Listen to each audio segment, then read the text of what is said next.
you don't have land and neither the capital.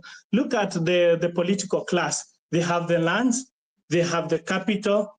All what they don't have is labor. So what happens? For labor to become cheap, it must keep you in a poverty cycle. As many people who are poor, as many qualified, you get desperate. If you get desperate, now you can be manipulated to get what is not your worth. That's why I think the end game is make as many young people poor, desperate. They can be paid whatever they pay. All the profits go to the people who own lands, capital, and any form of resources. And again, if I kill you, I'll replace you with another one. If I fire you, I'll replace with another one. Thank you so much, Kimuzi. Thank you so much, Dr. Mbiti. I appreciate your time.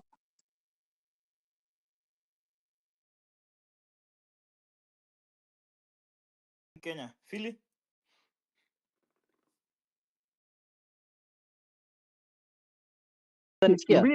Unaweza nisikia?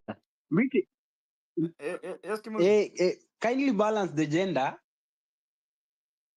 Najaribu ku-add na kuna females najaribu kuongeza wanaingia wakidrop. I don't know if it's their network. I'm trying to balance. Naona kadhaa on the request. Dr. Mbiti, can you hear me?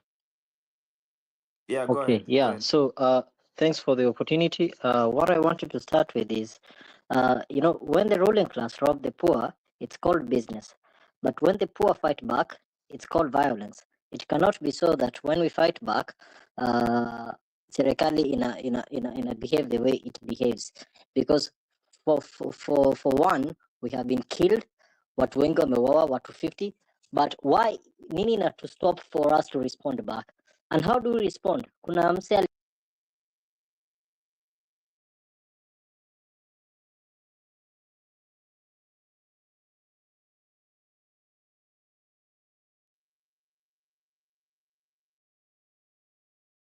simsikii.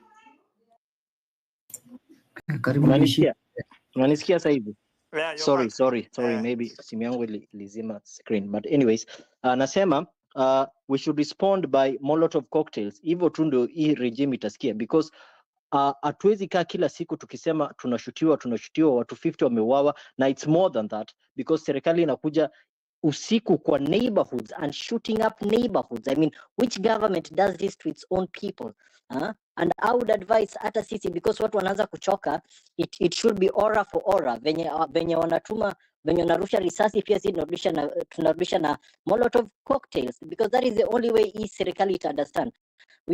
Lazima uelewe who we're dealing with, and we're dealing with Ruto, and we have to give him his flowers in terms of he's a conniving thief, he's narcissistic, and he knows how to respond and when to respond. So ukishajua your enemy, then you have to respond. Mtu narcissistic unamzima aje kwa kuleta as much chaos as possible, usimpe opportunity ya kusema, because ya kuongea, because hata ukiangalia hiyo speech yake ya leo, the way he starts it, anaanza kwa ile vitu ya kutumia wazungu wake wa US na wazungu wake wa nini wa EU, because that speech is tailored for them. Doone okay, umsi ni msoma democracy, anajaribu kustabilize nchi, hakuna, alafu at the end anatuacha na rubbish akina Joho na wengine hapo akina Mbadi and I don't know who.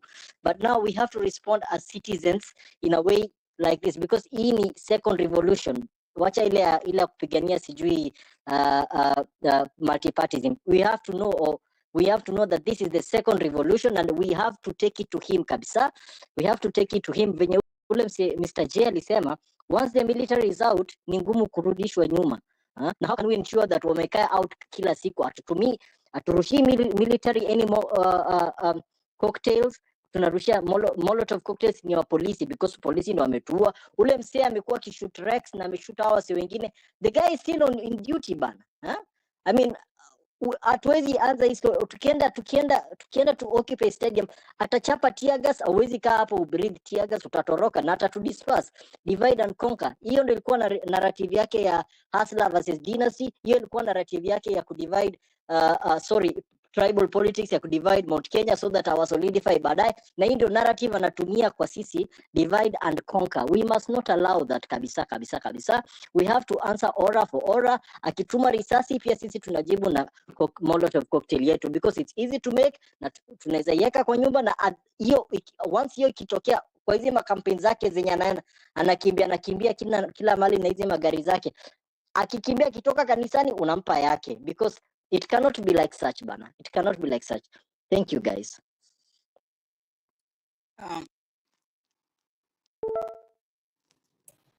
Thanks. I wanted to, before Mkenya, I wanted to give Dr. Bosire, she has been off and on for gender balance. Then Mkenya. Alafu, I'm seeing Prof Kivudha. Niliona alisalamia Ruto 2018. Akisema the stadium in Wote. I think I saw that photo. We said where we are right now, we need political solutions. Mbona request tupatie mic, we ask him questions and we go ahead. Nataka kuje kwa nataka niweke Prof hapa atuambie I just want to understand like what goes through the minds of politicians. Like unatoka a place, what makes you what is so fascinating about owning this thing at the expense of wewe unaingia kwako na kwa mansion wherever na the sub-county hospital hapo next hakuna shit. Wewe you are flying with choppers and hata hiyo chopper ikicrash the first place unaingia ni hiyo wherever. So tutampatia mic atuambie, has been on the political scene, atuelezee what, and then atupatie. Tumesema we want, I believe is one of the people who has been saying tukisema we want a mimi nimesema I think we need a political party. Kina Okia, kina Kibuthi, they have been there, we have not seen them overly corrupted, so we'll give him a mic and then we see. So Doc, karibu.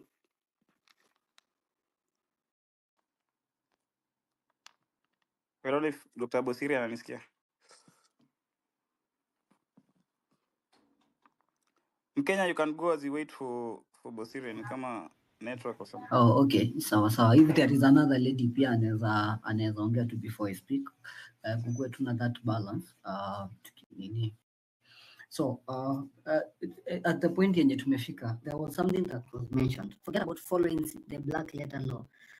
Sai mali tumefika ni everything swords have been thrown na kila kitu. So hii mambo ingine mmekuwa mkipush, if you know very well deep inside right now the position that we are in, the position that mimi Kenya Daima I'm taking the position of Ruto must go, and there is no way we are going to achieve that by not going wrong.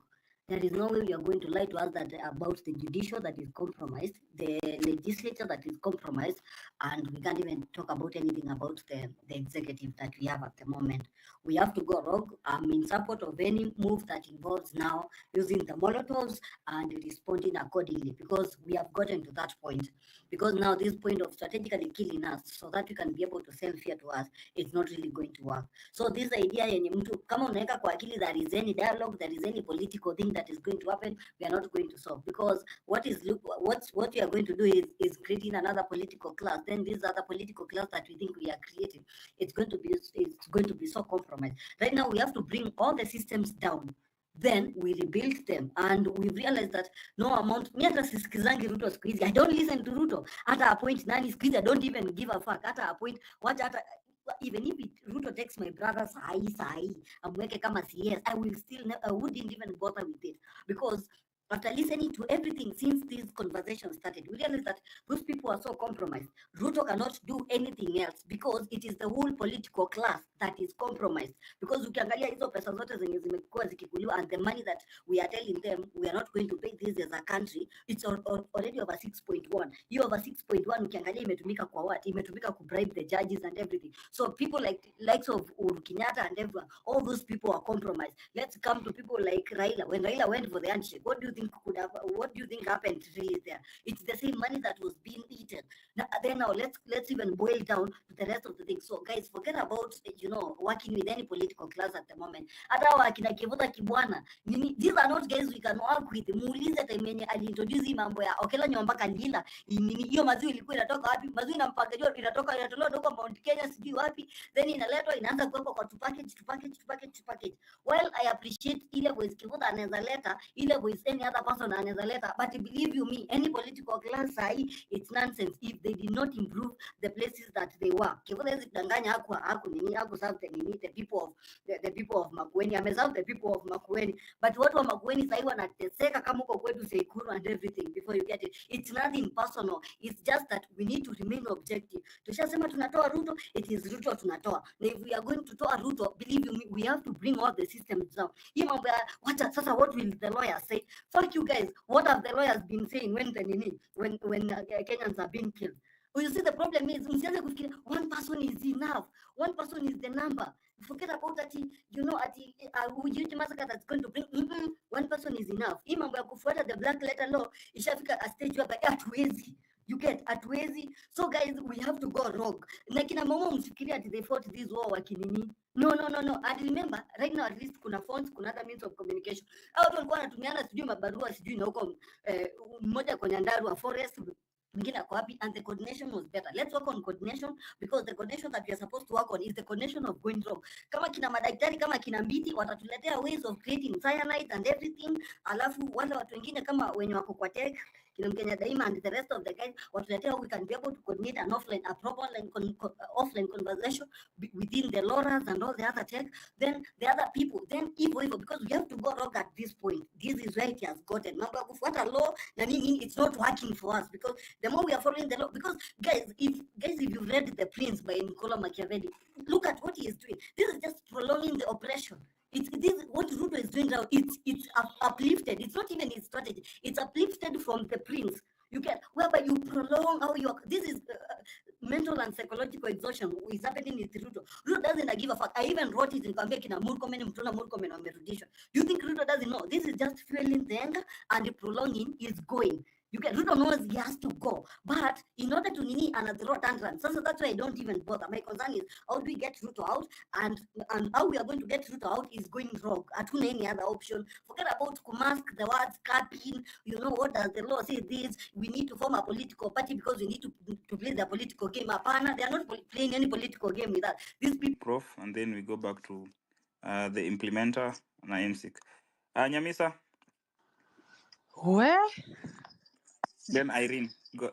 Let me just start with where, because this is a lot. Emotionally, physically, psychologically, this is a lot. Not us. Yeah?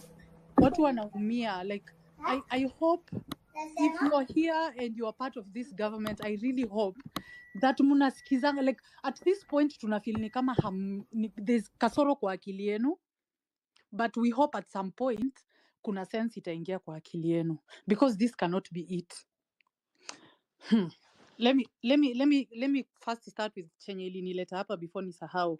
Mkenya Daima mentioned something about all of us taking responsibility, and I've also seen a post by someone who has mentioned that there have been very many people missing, and considering what happened yesterday and last week, we don't know how many people are missing as from yesterday to now.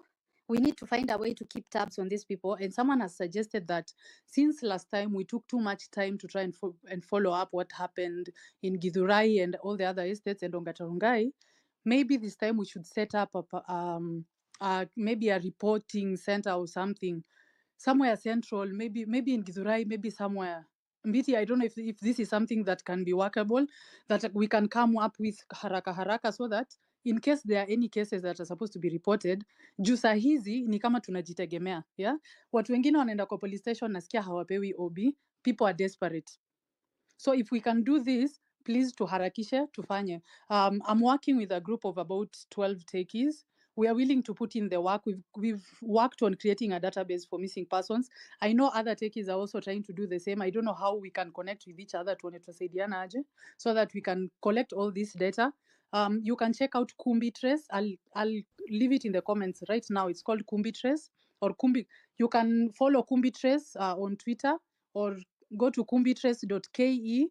You'll check out the database. Kindly help us amplify so that we can capture all the missing people and help amplify the missing persons, because there have been issues whereby some people are not that well known and some people are very well known. So we tend to amplify the ones that are well known and forget the other ones. So Kindly, if you could just follow Kumbi Trace and then amplify, go to the website, check it out. If there are any improvements you think are necessary, let us know. That aside, I also wanted to address the issue of IDs. Kindly, if there is anyone here who understands what is going on with IDs, because so many people are in trouble because they don't have IDs. Let me not even go so far. Can you imagine right now in the middle of these protests? Yes, and I'm going to address men specifically. You know how the police treat men specifically. Can you imagine being caught right now without an ID? I'm told you're supposed to be given 24 hours to produce your physical ID. Yeah, but we know how the cops operate. We know how the cops operate. By the time the 24 hours lapse, I don't know where you will be. So if you are the person responsible for the delays that are happening in immigration and in Huduma and in, I'm told it's called NRB Kitambulisho or something, please do your job. Please do your job. Personally, I have waited for my ID for 8 months. It has stopped so many things in my life. I don't even want to start thinking about it. I was crying about it on social media on Friday for those who saw. It should not take us embarrassing ourselves on social media for us to get our basic papers. And then to make it worse, that Friday, after I come and throw a tantrum on social media, is when someone calls me from NRB Kitambulisho to tell me that they can help me. Yes, this is on Friday. My ID was printed on Friday night. And they told me that they were going to give it to me on Saturday because I was supposed to go to Eldoret to apply for my passport on Monday. They actually promised they were going to give it to me, to deliver it to me on Saturday. On Saturday, these guys did not deliver as expected. They said the ID had been printed. First of all, let us note that this ID was printed overnight, meaning getting an ID should not take anyone that long. If it can be printed overnight, then it can be printed overnight. Let us stop lying to each other. Let us stop making each other wait for months for something that can be done immediately. If banks can print ATM cards immediately, why are we waiting for weeks and months for IDs? We have children going to school in the next few weeks. They don't have their identification cards. They cannot apply for help. These are kids whose parents are expected to pay over 200,000 in school fees, or God knows how much it is right now. I was in campus when school fees was about 16,000 per semester. Parents still could not afford that money. So I don't know what people expect out of some of these incompetencies. You're ruining people's lives. You're ruining people's chances of getting jobs. You're ruining people's chances of getting scholarships. Mnafanya vitu mbaya. I am very, very exhausted with this whole ID thing. I think the ones who've been following me in the past few days know I am very exhausted.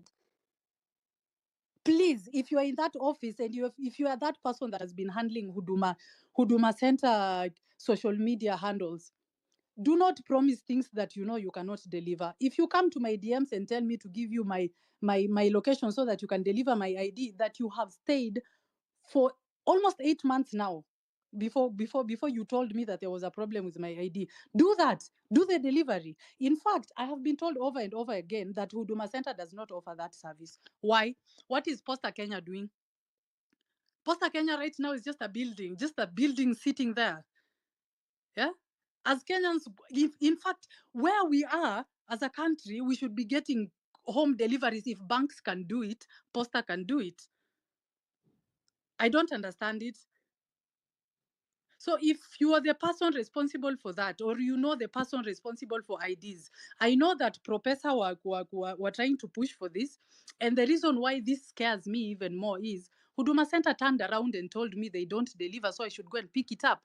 That is okay. But how am I supposed to show up at Huduma Center by myself, a woman by myself? If Professor was scared enough to go MIA from social media, I have a padlock on my door as I speak on this space. I have a padlock on my door. I had to talk to my watchman, to a boda and what, just in case I go missing. They're asking me to walk myself there and go pick up that ID. No, I'm not going to do that. By myself, I'm not going to do that. So I don't know who's in charge of this, but if you know that person, tell them to release IDs. Because it is corruption and incompetence that is going on in there. And just to close, let me repeat that we are trying to create a database for missing persons. So please follow Kumbitrace. Go to kumbitrace.ke. Kumbitrace, just KUMBITRACE.ke. Sign up if you have any missing persons cases that you need to report. You can sign up and report there. You can DM us at Kumbitrace, or you can just tag us on the missing persons cases. I'll breathe for now, but I'm very angry. Thank you, Miti. Thanks. I think that's very important. We have a lot of people who were arrested and missing from yesterday. So you can even share in my DM or the chat box or any of the calls so that we can also amplify. I'm seeing everyone will speak. I want to bring Irene just for gender purposes, and then we'll bring Prof. Atueleze. I think there are some questions that were asked to him, and then we can add more speakers. Irene.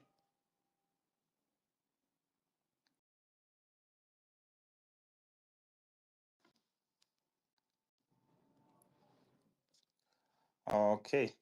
Prof, I don't know if you can hear me. I want you, number one, to tell us what's your take on what is happening politically.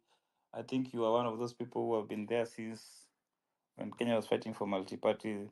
What do you have to say? Just a few minutes before we bring others. I don't know if Prof Kibuda can hear me. Yes, BT, yes, I First, can hear kindly, you. before you speak, I would like to ask you a question.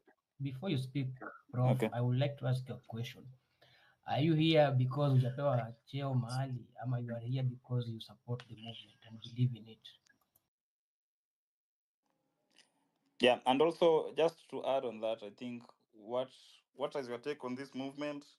What is happening in our what is your assessment of what is happening in the political scene? Because for me now, like we started with saying, we don't have an opposition. In my opinion, the judiciary has never been functional. The parliament is now, we don't have this side or the other side. The executive is one. So what is your take of what is happening? And what do you think is should be the way forward? Karibu. Asanteni sana Kimuzi and BT and all who are in this space. And I'm happy really to be here. And I think those of you who have followed, I have been very consistent in terms of participating in many X spaces and commenting in terms of what's happening in our country, and sometimes writing about it and all that. Even today, I was able to say that Raila is no longer Baba, and really he has let down, Kenyans, young people, and it's really very regrettable because for a long time people have thought that he is a driver of reforms, of the evolution of the constitution and all that. For some of you who may know, in the second liberation, that is the fight for the Katiba, I was very much involved, especially in NCC, National Convention Executive Council, as the spokesperson of that movement. And we did a lot of work in civil society at the universities with young people, students, and young people in civil society to progress the Constitution of which became the Constitution of 2010. So when I come to these spaces, I am still, even in my relative old age, pursuing that reform agenda, that change of our country, what the Gen Zs and the millennials are doing to get our country to be a working country. So I really believe in this, and even in our work in Makueni, although Mkenya did not seem to know quite a bit of what we did, but even in our work Makueni, we really tried to get a government which promoted what people wanted done, and with public participation, with value addition, with universal healthcare and all that kind of stuff. Now, for me, this movement is actually Mbichi, I don't know if I'm the only one who's not hearing anything from this space. Ama ni kila mtu. No, it's audible. It's audible. Maybe let me drop you and then I bring you back on. I believe everyone is anaskia, Prof. Okay, personally, I can't. Yeah, please drop me. Thank you. So let me drop you and then I bring you back. Continue, Prof. so I was saying that the first major movement in Kenya for our freedom was the independence movement, Mau Mau. And again, even that Mau Mau was sabotaged by the political class, the people, the Jomo Kenyatta, a lot of those political people, apart from Jaramogi, Odinga, Bildad Kagia, but it was also sabotaged because the British were able to make them the leaders, and the Mau Mau people did not feature as such. When we also did the second movement, that is the movement for multi-party and movement for the constitution with some of the political opposition, again, the political opposition went to Moi, including Raila, in the IPPG. So again, the political opposition and the government came together, and that second movement, its power was diluted, and it was sidelined. And that is exactly what is happening in terms of the Gen Z movement, because this movement, one can say, has the power of Mau Mau in a different way. And even the demonstrations that you have been able to have cannot be likened to the demonstrations we used to have in the 90s.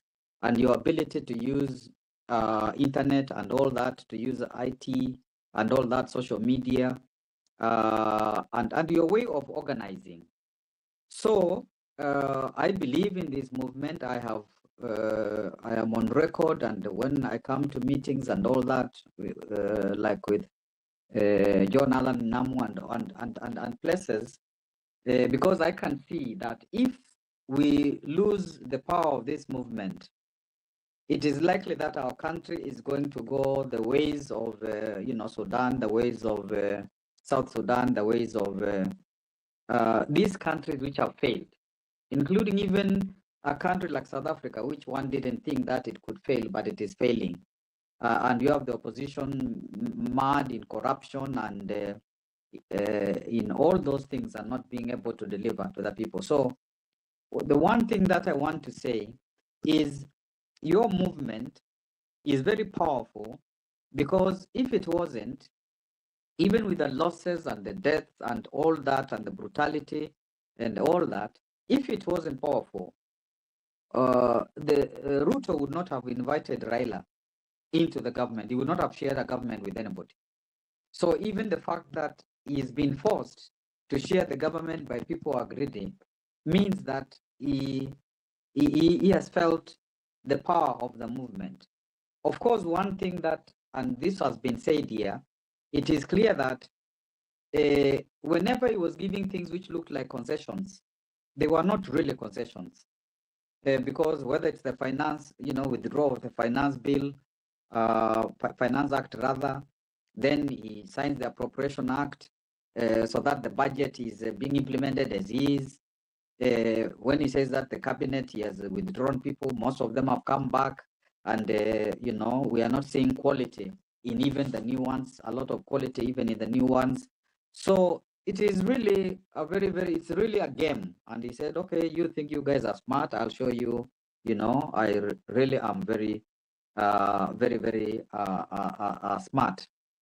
So what I know of the political class on the whole, maybe there are some exceptions, as you have indicated, but at the end of the day, both government and opposition will go to bed together when it suits them and when there's a challenge, just like during Mau Mau, during the NCA-NCC times, and during now the Gen Z times. And I think for Raila, maybe he has seen that he might not get the AU thing, and he has seen that he's now at the tail beat of his political career. So if he comes, he comes to bed with the president, it's okay for him. And even I'm not sure among those other politicians who are still saying that they will not get into the so-called government of national unity, the Kalonzo, Wamalwa, and so on and so forth. I would myself, I have considerable confidence in Martha Karua. Historically, at least she was of a progressive bent. But it's up to you to look at, if ever you want to do some work with some of the politicians, it's up to you to examine them so that we don't get the same thing like after the Arab Spring, when the people who replaced the departed government were still people of the old order. So that in North Africa, even after the Arab Spring, you didn't get fundamental change, which really, and I think the change you're asking for, apart from the details, is just implement the constitution. Just make sure everybody counts. Make sure that there is, opportunity for the young people, like what Mkenya said about Kila Nyumba Kalila. That meant to every person the opportunity. And I think he when he said that we brought some milk from Mount Kenya, even if that was so, which it wasn't. I mean, you guys have to talk about the whole Kenya. You can't talk about any part not being together and so on and so forth. But I think you're asking for just decency, no corruption, implementation, and these are very, very, very, very good things to ask for, because that is what we don't want our country to be a failed state like the other countries. So when you are dealing with the politicians, you'll always know, the old politicians, you'll always know that they can trick you. Some of them can come to you thinking that they're doing, they are well, and they mean well, and so on. So it's up to you to choose very well. But I would myself recommend that you consider, first of all, there are details of part of why the police are coming into Zimmerman, Githurai, and so on. According to them, they believe that's where most of the people come to go back. We can't go to the demonstrations again. So this is strategy from the government side that you need to understand. That's what I myself think is the reason for the police into the night coming into people's homes and so on and so forth.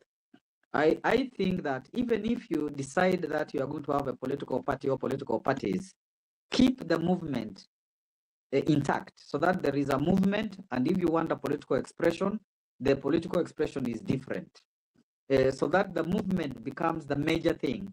Like now, what you're saying is faceless, is classless, is tribeless, is all those things, because that's really the engine which can get bought, and people will try to make you disagree.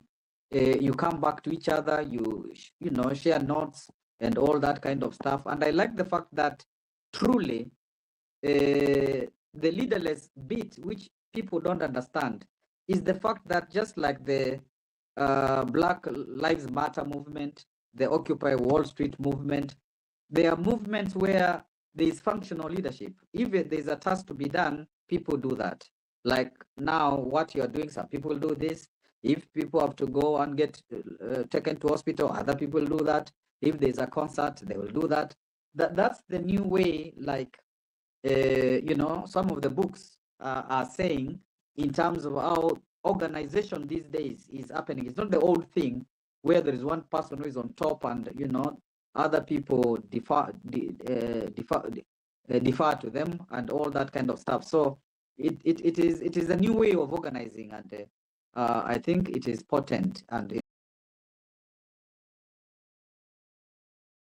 coming to advise, and you work with them, and but the most important thing is how to make a new leadership out of, because the people who are involved are in their 40s, in their 20s, 30s, and 40s. And we know from other places, we have seen leadership of 30-something being prime minister, even the MPs who are being elected, you know. But if you let this thing get defeated, then Kenya will be a failed state. I can say that without, you know, any fear of contradiction. Kenya will be a failed state. And finally, if I can speak about the IDs. First of all, when you're 18, 16, and 17, will be able to vote in 2027. So if they don't have IDs, if they don't register as voters, then it means that a significant number of the young people will not come to vote. And this is one thing that the system is going to try as much as possible to get the young people not to vote, to get the diaspora people not to vote, and so on and so forth. So just, you know, this has to be done, and any help you need from wherever you need, I'm sure you'll get it. Not help of these things, propaganda of the Ford Foundation and stuff. Saizi wako tunakuwa emotional, watu wanaanza kusema sijui need leaders, sijui nini, like mambo tu mingi. Ni kama tulikuwa tuna expect to fight na yetu amenyamaza, like yetu, like una fight na mtu na yeye amekaa tu hapo anangoja apigwe tukikuja kwa hii stuff tulikuwa tunajua maida tunaweza rushwa huko, ndio hizi protest like Kenya anafanya ni anajaribu ku contain the situation, na sisi tuone like sisi tuna lose your focus. Badala saizi tunafaa tutumie hiyo opportunity kuonyesha watu, unaona hawa ni politicians, hawa saying the same, hakuna mtu different, like to see kwa emotional, tujue tulikuwa tuna expect a play your game, na the more tunaendelea ku move, the more tunaendelea ku fight, the more tunawa expose yo. So other thing ni unaona tukianza ku ile time ya finance bill, ama politicians kulikuwa na wasi wa ODM ama wasi wa Azimio na wasi wa pande ingine. So wasi wa pande ingine wote walivote yes, wasi wengi, wasi huku kwingine walivote no. Na watu walikuwa wameanza resistance against watu wa yes. So from place mimi nimekaa, mimi naona pia ini kitu yenye Prezo anajaribu ku. Prezo alikuwa na lose parliament. But saizi vile analeta our same, hatutakuwa like watu wenye walivote no watakuwa ni kama like hata hawa naona watasupport ama CS watawapitisha. Uganda wanatuangalia, Ghana sijui walikuwa anze yao, like kitu yenye tunadu ina work na gavo anataka kutuonyesha hai work, na tusiwache watuonyeshe hai work. Hiyo divide and rule ndio nini moja ya Ruto, na mimi sitaki like na feel like we shouldn't let it you win. Saizi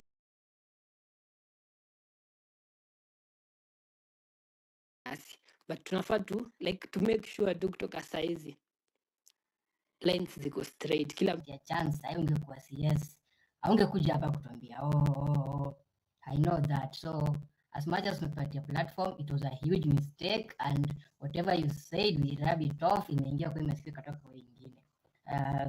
So next speakers kindly, it was a mistake but a politician. What? Anyway, who is the next speaker? MMS kwa Patia Bosire. okay. Bosire, And now Dr. so many kanyagia wire every time I try to speak. I hope you can hear me. Can you hear me? Can you hear me? Stories at 2027. How do we strategize for 2027? Yet now we continue to experience economic crimes, human rights violations, abuse of office, and the assault to the media. How? Juzi Kasmu aliuliza, you cannot ask me, alisema, you cannot ask me about what next when I don't know about now. Mimi nashangaa sasa vile wadau wanaanza kupanga stories za 2027. And then there's this consistent question, very consistent. And our strategy has 3 prongs. Where is the objectivity? Alafu then when you start seeing them, they're coming for kina Alanamu, wanaanza kusema they are being funded. No, all of us who work, even you, if you work in healthcare, at one particular point umekula paracetamol imenunuliwa na mzungu, ama imenunuliwa na some person. Even vaccines zile tunapea watu hii, Gavi, who gives Gavi the most money? So nobody should tell you here we are bought. No, then that means your healthcare, your education is bought. Somebody else is paying for it. So we can't use that. So when they mnapea single platform akamkudanganya wase, and then it's strips ndio tunaenda tunatafuta, tuna realize he was actually a beneficiary of their funders. So from Kanu times, more before he died, he said Kanu, it is still the youth protest. It instills za kupanga cabinet hapo na ma TV ukitoatoa ukiweka masofa set na chini bado hujaosha. Clean the house first. So we are cleaning the house. And you know the beautiful thing about we have a structure in which we can clean this house. So na bado ndio tumeanza. Now someone is also now cumulatively we're asking about strategy. So I said about 3 things that you must maintain. You must maintain unity, effective communication, and anchor every action that we take on the rule of law. Already we have multiple approaches. Now what's next? See, we already have peaceful protests. We have social media because now mainstream media may decide inafanya vile inafanya. We have the citizen media. Mama Mboga amesema mimi nimekaa mko barabara mtu wangu ameniexplainia nikarealize umse alikuja kwa soko. Hapo Githurai they went. Pale wana shoot sai wase. Back of hustlers has gone back to the hustlers. First umse education, healthcare, security, maji. So jana tunaona they are the ones who are bought and looters. You know, hao ndio wanakuwa magoons. It is very wrong. That means kuna places wako wapi watu wa boda, wako wapi watu wa mtaani mayouth. Hapo ndio pia tunafaa kuingia. Na hizi vitu azifanya you know this voter suppression is going to be very tricky for us to be able to choose the leaders. See, our parents have ID cards. Actually celebrate vote rights. The low lying fruit ni kukaa kwa paro wako na ama uncle zako na cousins. Mwambie ni aje kabla sisi hizo ma ID zetu sasa watakuwa na voter suppression, you people must vote right. Najua watakuja kwa line waambie vitu zingine wakupatie ruabe. Mimi sikwambii uchukue ruabe ama usichukue ruabe, lakini pesa ijaandikwa, pesa ijaikuwa mbaya kama wewe ni maskini. But enda pale make your own decision. Enda pale make your own decision. You must be able to do that. As I finish, whatever method we use, be it social media, be it physical, be it when we write op-eds. You know, 70% of us are young people between the ages of 15 and 40 in this country. Haizi tumada kwa madasi wote. That space ile uko nayo, we must use multiple approaches. We are creating history as a country, and we are anchoring it on democracy. Na msiasi wauzie ufia hapa ati wagwenge Sudan way. And I felt very uncomfortable when we use Sudan as an example as a Pan-Africanist. I mean, we all have to be uncomfortable when an African country bleeds. So we are creating history as the first country within the continent that will push out a regime, a rogue regime, but will push out anchored on the law. That we are not going to do anything part after shortcuts, hatutaua watu, hatutafanya nini, hatutaiba. Apana, we will not tell this country. We will anchor it on the law. And then when we objectively look at this constitution and say, ni wapi tulikosea? Ni wapi hatuna terms of reference? Kama saizi madre saizi inaanza msio madre, na which is true, which is a fact. Iko hapo mbele. Msi ako na corrupt, ako kwa hii undanyi saizi nini undanya not undanyi. What's his name? Oparanya. Juzi imeona media highlight. Wako na economic crimes. Unapewa. Sasa kazi yetu ni si kuchange your constitution, ni kwenda kuireform. Tutaandika hiyo time yetu wenye tusha clear house. Saa zile unakuja. Hii constitution ilitupatia a broad base. We are going to break it down into who can be a cabinet secretary, who can be a member of parliament, who can be an MCA, who can take up leadership in this country. We will define them. Lakini where we are right now, Banawase, we have a perfect structure. We have a perfect structure that will get us to the next point. Msiasi kwenye ati saizi tumetoka ati what next? We're already there. Saizi tuna hold space moja, hakuna politician anaweza mobilize wase hivi. And so the other thing wameshindwa to infiltrate again is the power of our voice, which is on social media. And the beautiful thing that we are doing in the social media is asino as a fact. Ona kama unaleta story yako tunakupea tu facts. Nimecheki msele anaitwa aje madha wa kudance. Akisema we are sexist. Me, I'm a feminist. All of you know that. Asema we are being sexist by asking about the current Minister for Defense who has been not current nominated. Sexism is appointing someone who does not have the qualification. Sexism is tokenism. You're giving someone a docket that they have no qualification about. If you compare that person with their counterpart in other countries, then you ask yourself, Bana, what is that? That's sexism in my world. Sexism is being able to subvert the constitution. Sexism is not recognizing that the will of the people is the will of the people. And we are the people. We are the people, wasi. We are the people, tafadhali. Msiwaisahau hivyo. Hata mkidozleo na tulale atulie. Msisahau we are the people. Na wasi, by the way, wameogopa. Mjorezo leo wameogopa. Alikuwa amechapa kifua akaona manzi hawa vijana hawa relent. Akadecide sasa ni aje anaendea mzae.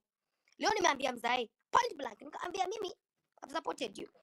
But let me tell you, you have massacred, you have miscarried, you have broken down our constitution.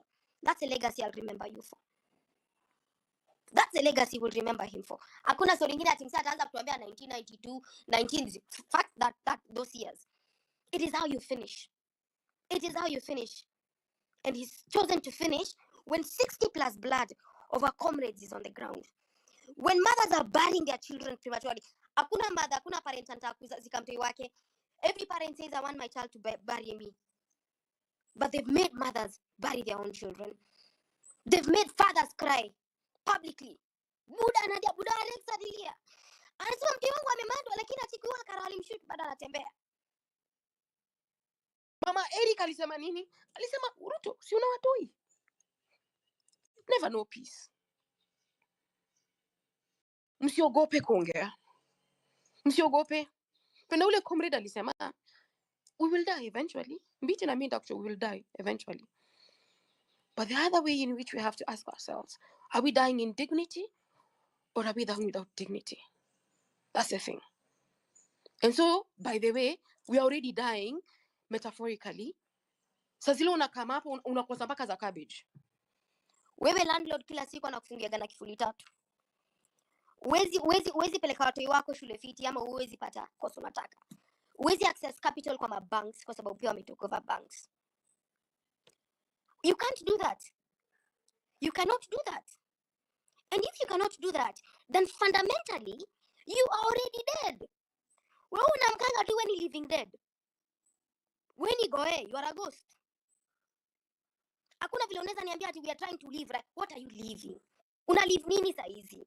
Na wana loot. Una live nini saa hizi? Uko na mse kama DVD ana kama anaitwa parliament anasema ati ilikuwa senate ama ilikuwa wapi? Anasema ati hapana hatujauza JKIA alafu JKIA inatoa statement. Si wajinga wase. Alafu you know the brilliant thing is that you are all educated. Formally or informally. Manze tunashikanisha. Kama tukishikanishi, kama Kimuzi ashikanishi law ataniambia Bosire hebu ni interpret hii. Kama mimi sishikanishi mambo za account, mimi nitatafuta soko analyst. Mambo za business, mambo za economy. Kuna msee kwa hii movement anaelewa hizi vitu. Mkikwama kwa healthcare mtaka mniambia niaje bosi. Sasa hebu tu unpackie shift. By the way, hata nisianze story ya shift. Mkidhani JKN ndio take over, mnafaa mwanze kujiuliza kwa nini sasa Medi hili imeangushwa? Kwa nini sasa NHIF imeangushwa? Kwa nini shift? Na kwa nini ukiangalia most of those appointments in the chairs of those subsidiaries which are for shift, which right now are unconstitutional, zilikuwa zimepewa wasi wako affiliated to Orezo, the former chairperson for example for Amaco. Anda kudunini uko digital, una competency gani? Alafu ile kitu mimi napenda ni our facts are, mimi usinipe job jili mimi niko na nyap, mimi ni dem. Ama kwa sababu unani tokenize, it's tokenism. Nipatie job ukijua naweza chapa hii job. Alafu nipe terms of reference. Terms of reference zangu ni ABCDFGH. Let me deliver. And then nikwe appraised. Mimi sijui kwa nini hawa wasio wakisha ku appointed, they don't go back to that parliament to be appraised. Hiyo ni job gani? You must go back to the people who employed you. The people who to appraise you, your performance. Aki appraise performance yako anauliza ABCDFGH. But because we already are rotten from the top, we cannot even put such accountability structures to be able to check out on people and say, this is a good leader, this one aende home. That is the country we want. That is where we are heading. Wacha nikunywe maji. Asante. Kimuzi, back to you.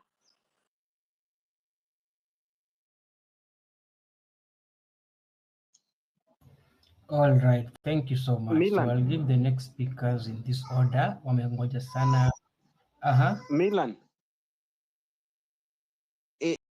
nawachia calls juu there is something I want to do for the next 2 hours or 3, and nimesikia chenye Bosiri amesema. Actually the 2 days ago, or it was 1 day ago, I hosted the brother to Shieni, Eric Shieni, if you remember Eric Shieni, who was shot outside parliament. And one thing he said, alisema do it for my brother. Alisema hajaiona kitu kaa hiyo. And one thing anasema chenye tu alikuwa happy naye peke yake ni that the brother never struggled, ilikuwa headshot. Like anasema don't relent kwa hii fight, just do it for my brother. I really wish I'll play, nitatafuta that clip I played for you. It was so sad kusikia hiyo. It was so sad kusikia akisema what will I tell my mother. Yeye ashajua Sheini ameenda and hajui chenye ataambia madhe anangoja ya brother ako wapi, you know. So chenye Bosiri amesema it's so, watu wanaona it's from a point of radical point of view, but it's no longer a radical point of view. We are just being realistic, but we are being realistic in a hard manner. That's the language of hardliners. All ya tunajua. Thank you. Let me sit the mic. I'll be off for 3 hours. I kindly give mostly small wigs. Juu hao ndio wako na voice pia sana and they have ideas. Asante sana Kimuzi. Sixus, nimecheki 6000. Uko mkono yako iko juu, unaweza bonga. Alafu utafollow na Carol na X holding. Yeah,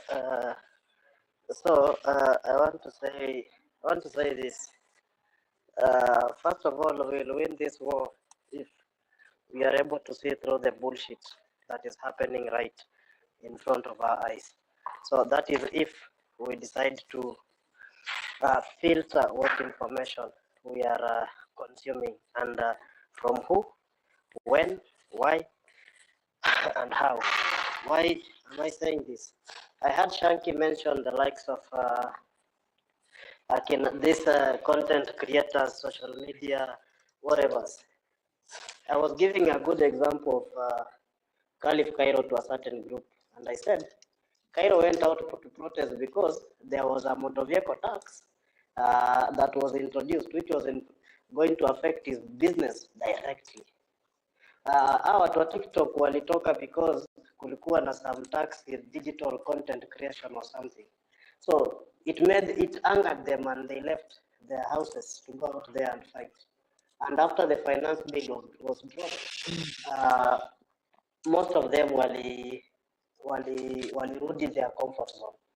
Now here there is me and you who believe there is hope for a better country, a country that can perform better, a country that has potential. And I actually say I'm an investor in this country, and my returns will be good governance, no corruption, no nepotism, no tribalism, no recycling of leaders.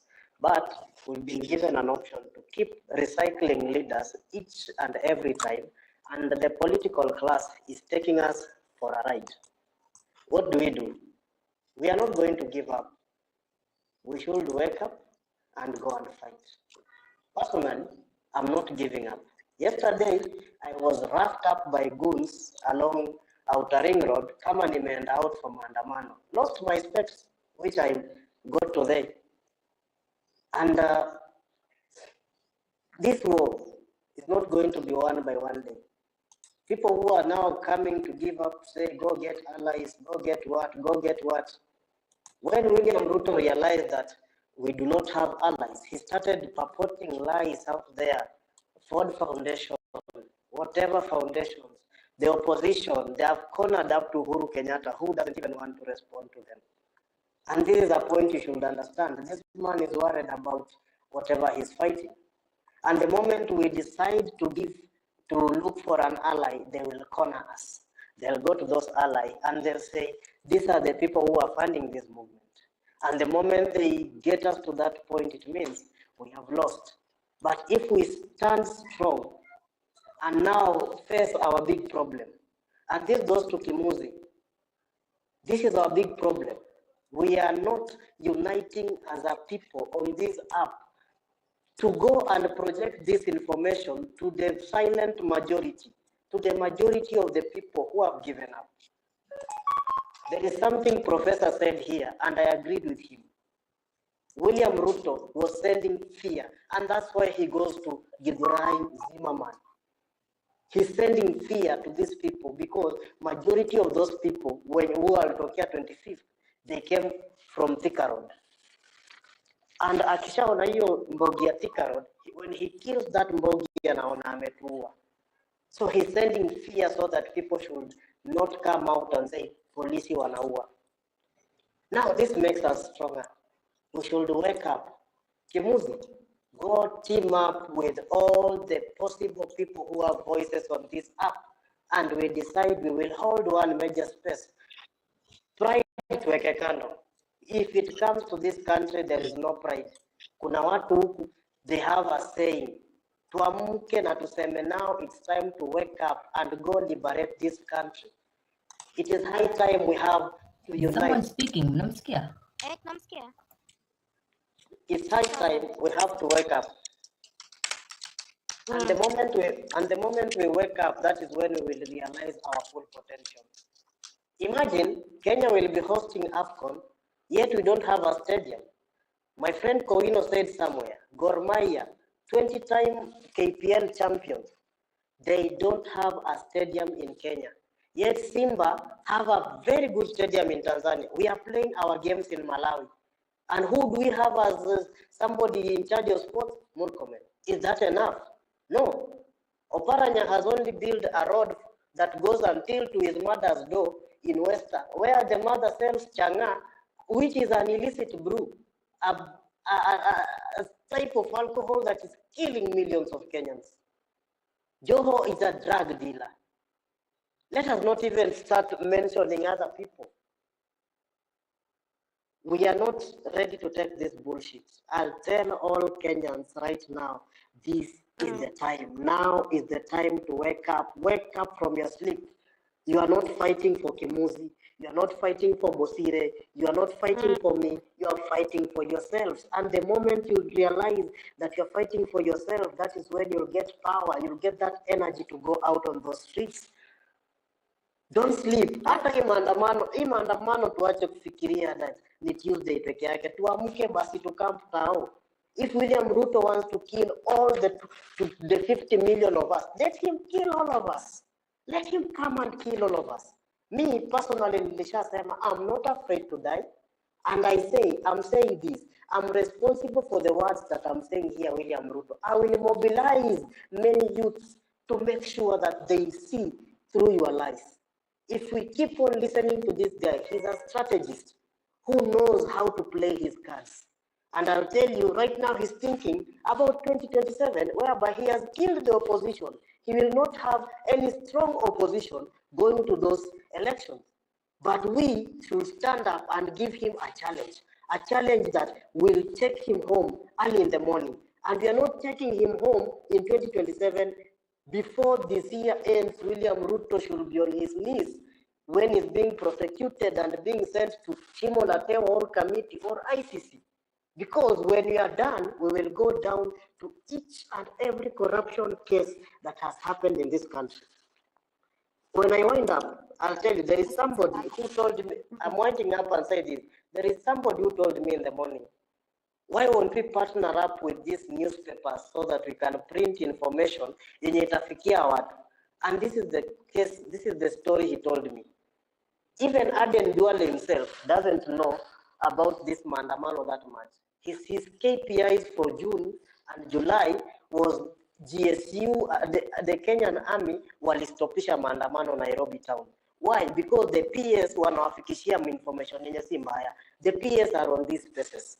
They come here to listen, then they come filter the information, wanapeleka. Hata information inafika huko juu pia ni ya uongo. And if we now start getting through these people, mtu akifungua gazeti hivi and all they can see is Gen Z, this and this happened. The other thing is about boycotting these companies that are saving their money with IMF, the likes of Akina Colgate. If you go and research, you'll get Colgate are among the biggest people who are saving their money with IMF, and they're still selling those products to us here, local. Anyways, I'll tell you lastly, wake up as Kenyans and fight. Thank you. Asante. Carol Latino, and then we have Exholding. I think you have new speakers. Milan, maybe we have like 100 people requested. So if it's possible, come and bonga tu tuite mse mwingine abonge alafu we consolidate our thoughts together. Go ahead, Carol. Okay, thank you for the space. Can you hear me? Yes. Okay, so me naongea kama ordinary person mwenye anaonanga whatever is going on. I'm not able to participate in the protest because bado niko na watoto wadogo. And for that matter, mimi tu swali nauliza. Sisi sasa ndio tunaangalia tu morals, like we want to do things according to the constitution. But something funny, the president anasemanga is following the constitution, but it does against the constitution. So my question is, we can play this game, vile afati anything to do with the constitution. We also do our things the way we know, the way we, in the right way, like kama wenye walikufa, ule polisi mwenye aliua ule nje ya parliament, hajashikwa hajafanyiwa anything. So my idea is, huyo polisi tukimwona kwa streets, si hata sisi tumuue, because already alishaua. We are waiting for the government or the IPOA to take the role or whatever they do, but so far they do nothing. Wanasema sijui witness waende watoe witness zao, but tunaona hakuna chenye wamefanya. So mimi, if we are continuing, we just do it the bad way, the way they are doing it. Mimi, as for Raila, niliacha kumsupport 2013. So anything he's doing now, I'm not surprised, because after all, he's just a con man. And that is how I think all the politicians are. And for the movement, I would suggest, maybe me and the few, we need to get our leaders. At least when wataongea, sasa ile kutupe psych, tuende tuongea na watu pia mashinani. The thing that we are leaderless, we should change it.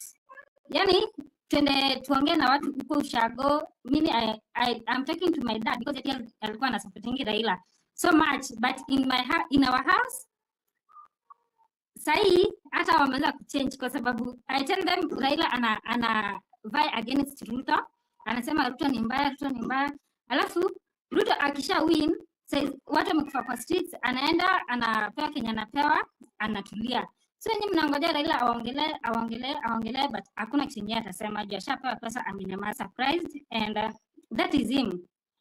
Yeah, I just see words. Thank you. Asante sana, Carol. I'm just going to say this before exholding out babonge. Kujia. Ukiharibu property ya msee wanakukujia. Any crime, assault, harassment, you say something which is not true.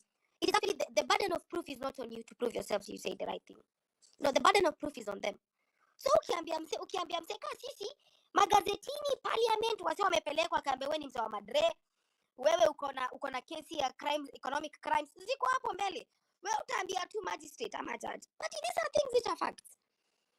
So msee kushtue, the facts set remain factual, because the other thing nimeona pia ni that's the only thing. If you see what happened the other day when they were doing postmortems of young people who were shot in City Mortuary, walisema ati ni mob justice. Mob justice gani na kuna mabullets?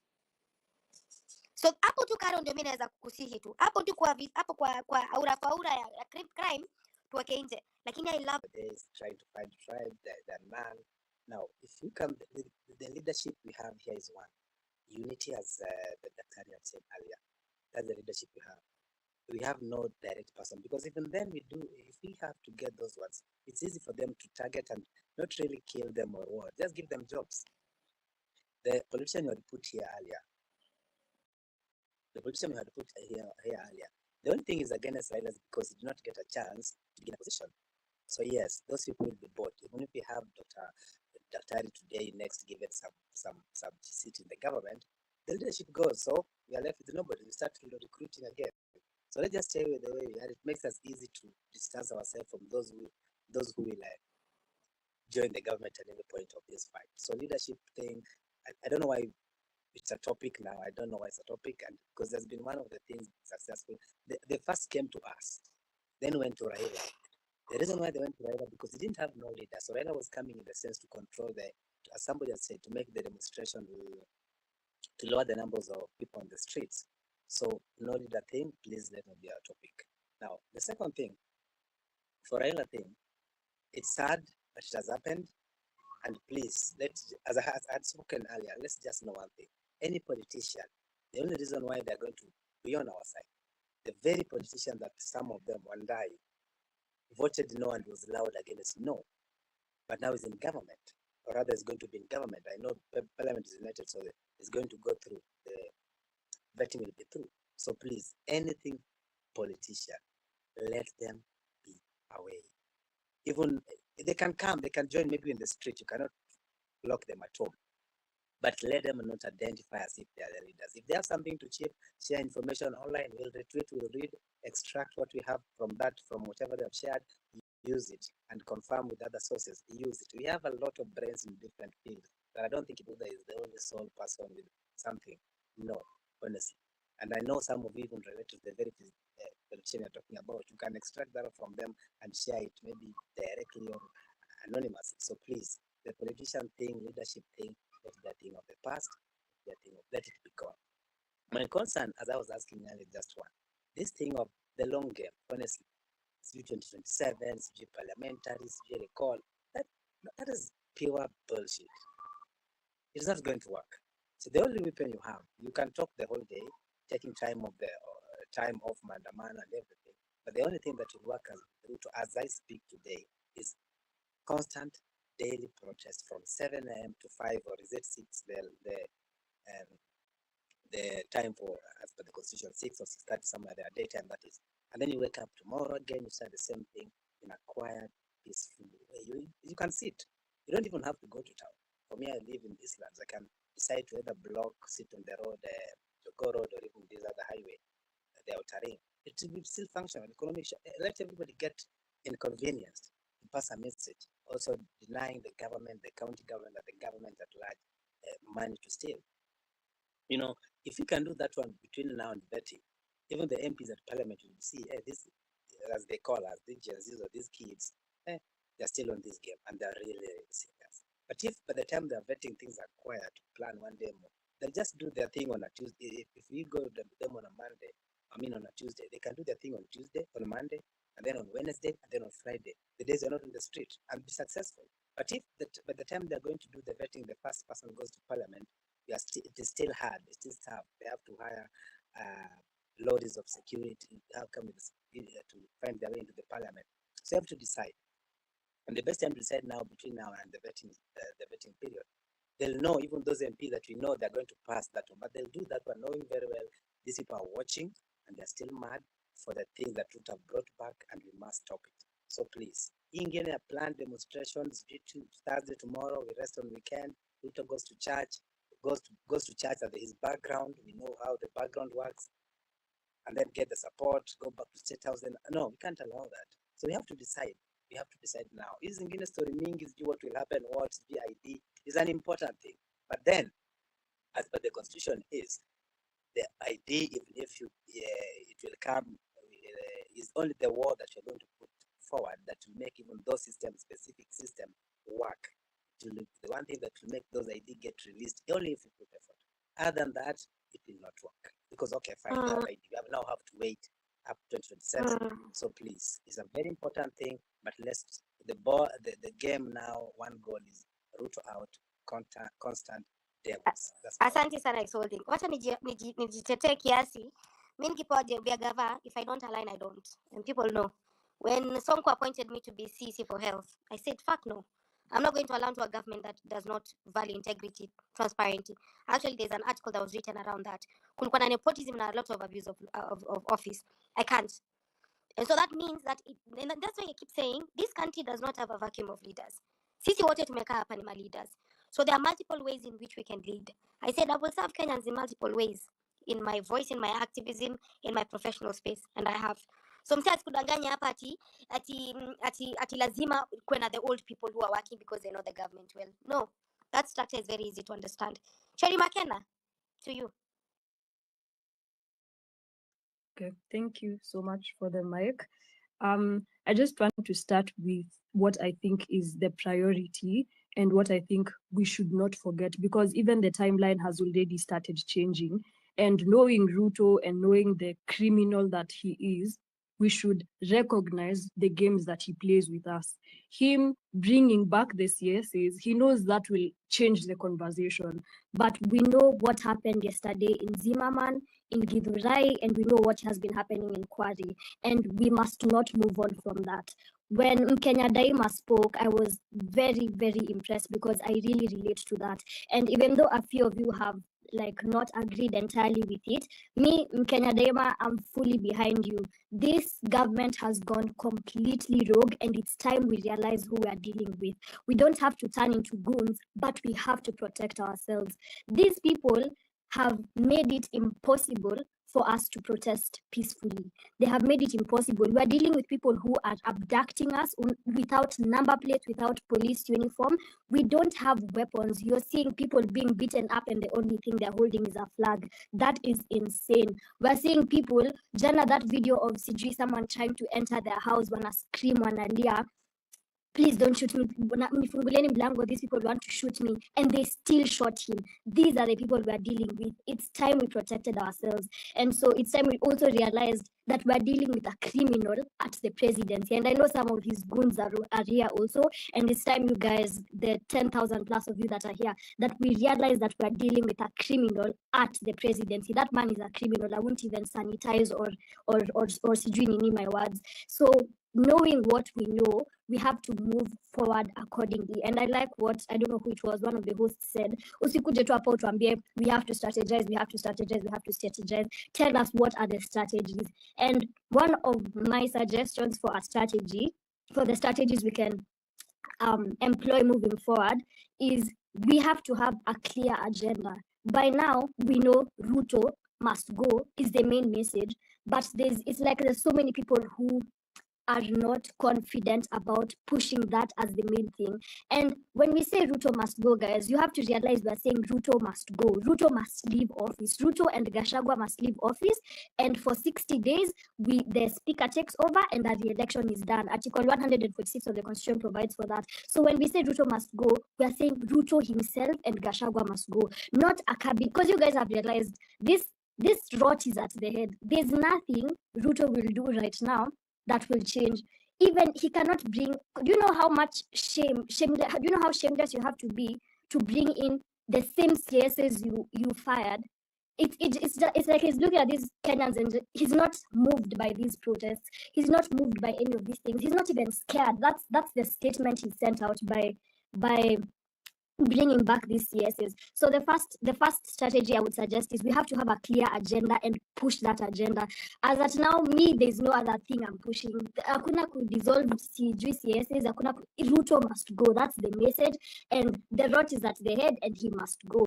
And because I believe so much in this message, we have to now start organizing and strategizing towards this. I don't know how open we are to this, but I honestly think the time is ripe to start fronting our next president. When Ruto was president, when Ruto was deputy in Uhuru's time, he started campaigning in I don't know, it was year 2. That's why we used to call him Tangatanga. We wonder what's wrong with this guy. And we have to start fronting who our next candidates will be. It doesn't have to be one person, but we have to make our options known now. And we have to, those people who are intending to lead this country have to make themselves known now, because that's the direction we are going when we say Ruto must go. So we have to start pushing for our next president. Thank you so much. The other thing is, go ahead. Sorry.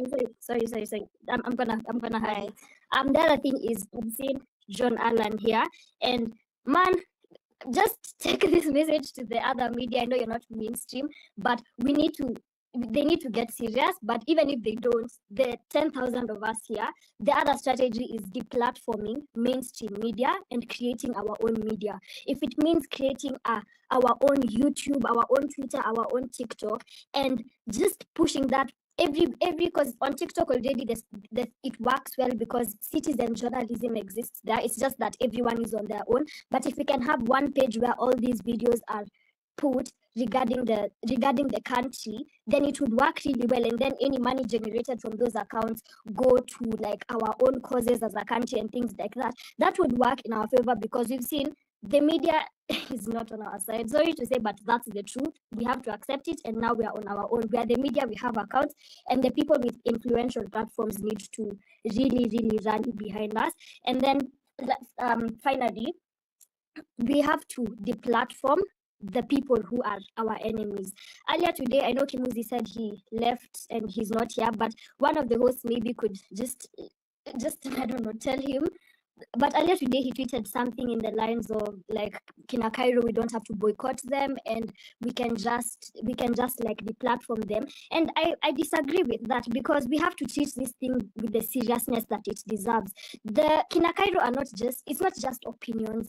People have died, people are dying. You guys saw the videos, you've been seeing the videos, and if you've been on the street, then you feel the pain differently. These are not just opinions. These people are not just betraying, in quotes, like a cause, a small cause. This is a serious thing. What they are doing is serious.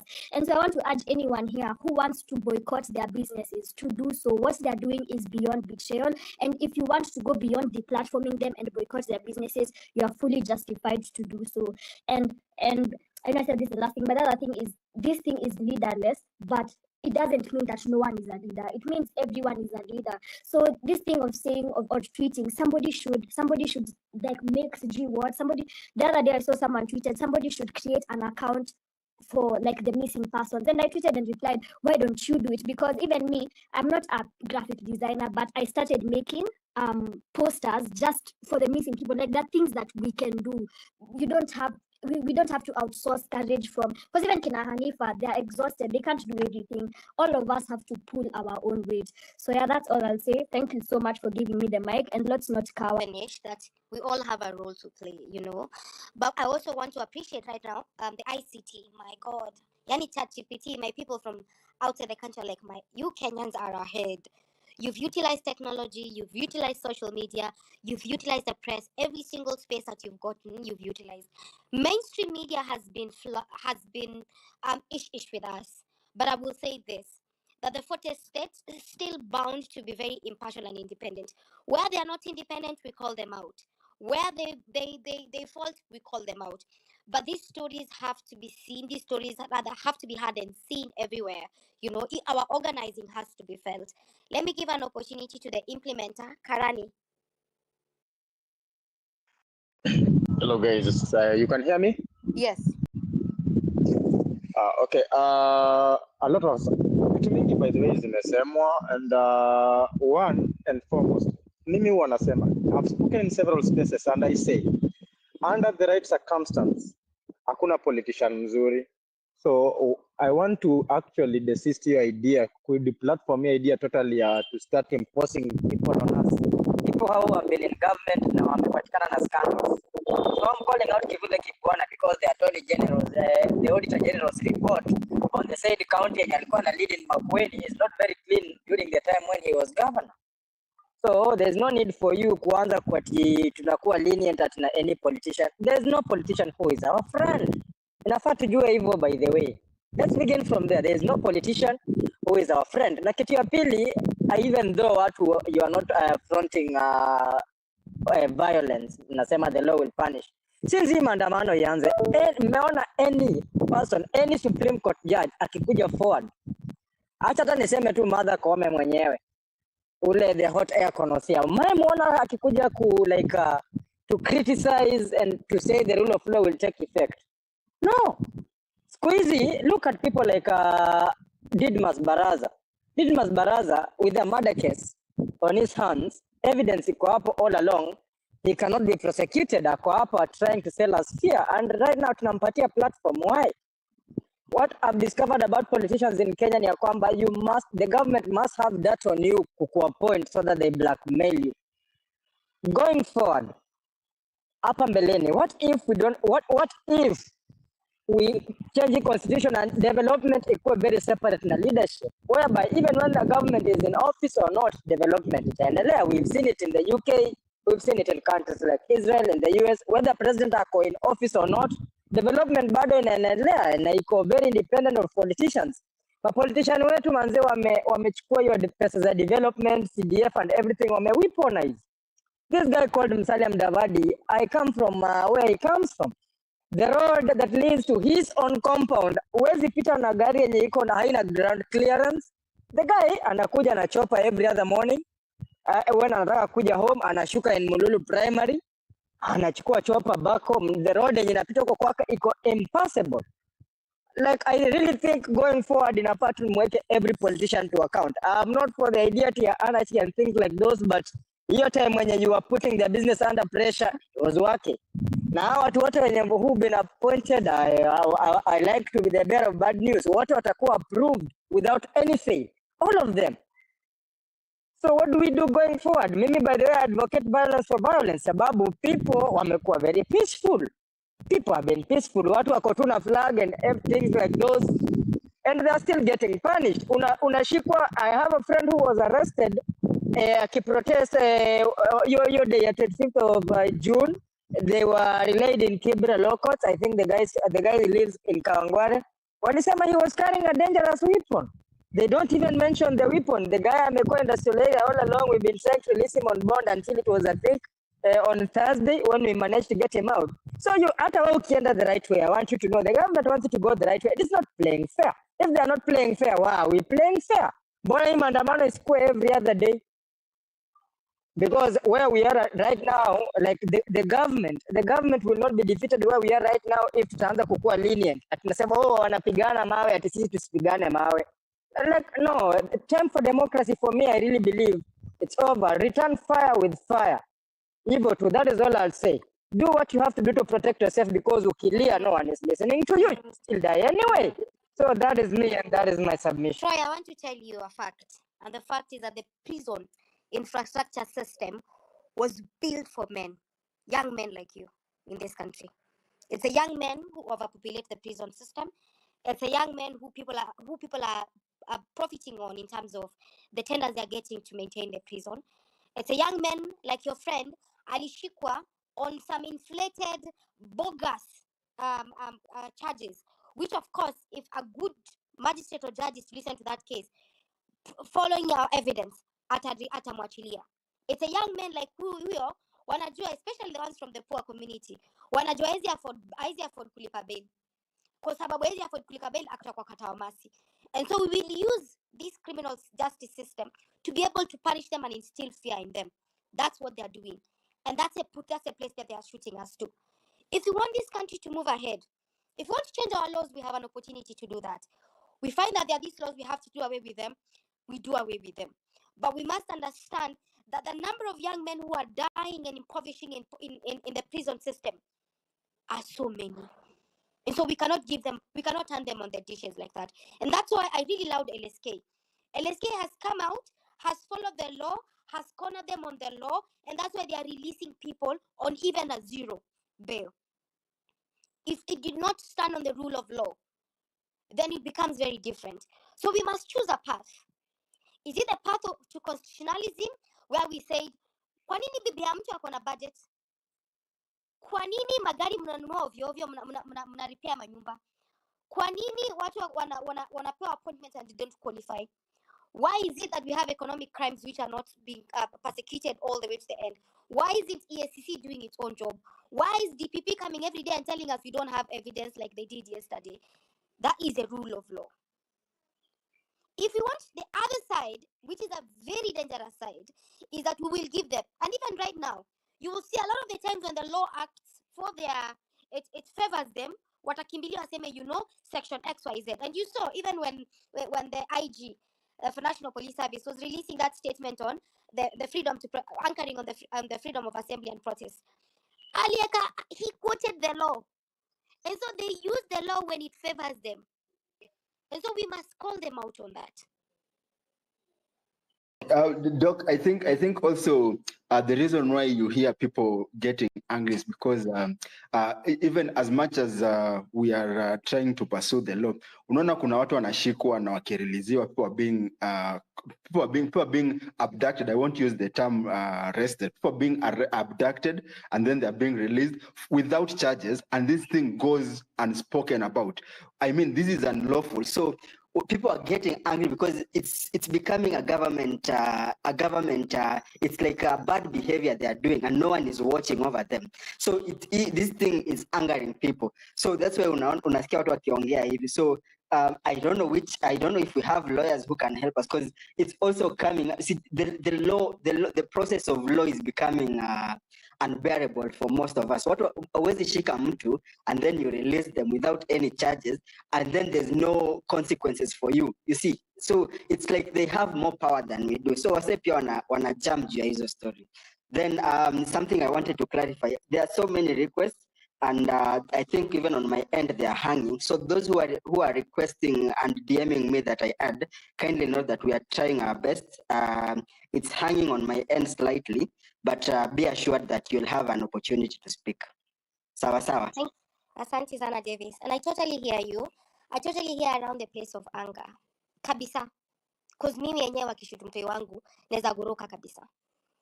But I also totally hear on the place where watatumia tu hiyo ofisi ya IG na DPP na wapeane evidence na we ufungwe, hawatajali ni hasira. So hii movement yetu tumekataa. Wakikuabduct tunaleta hashtag, tunapiga kelele na kurelease. Saizi LSK imepeleka number of public interest litigation to court. Let me tell you, place tumetoka na judiciary ni mbali. Are they where we want it to be? No. But at least we have structures that can take us somewhere. We have structures that can take us somewhere. That's why movement haijakuwa ultra-vires. Hakuna place tumeitisha ati any powers or any requests which are outside the ambit of the law. And that is actually what is making them uncomfortable. Angalia Menya na hiyo story ya JKIA. Right to information, by the way, very simple, which is a constitutional right. Wewe tupatie information, mnasema mlipatia Ambani hii, mlisema hii ni PPP, private public partnership. Iko wapi hizo? Iko wapi documentation? Iko wapi tendering? Iko wapi procurement? That's the thing. And so mnawafinyia hapo. Mkiwafinyia hapo, you know they stop breathing. Because they swore. I was what they swore to uphold the law. So at least if they didn't swear on that law, we have another alternative. By the way, Davis, mimi demwageto. Tunatafuta tu streetwise. But our baseline is what they swore to uphold for now. Glow. Mudeu, your hand is up.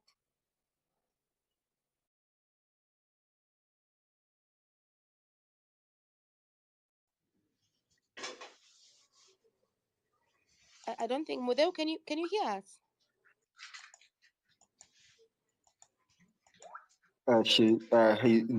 There's no response from that end.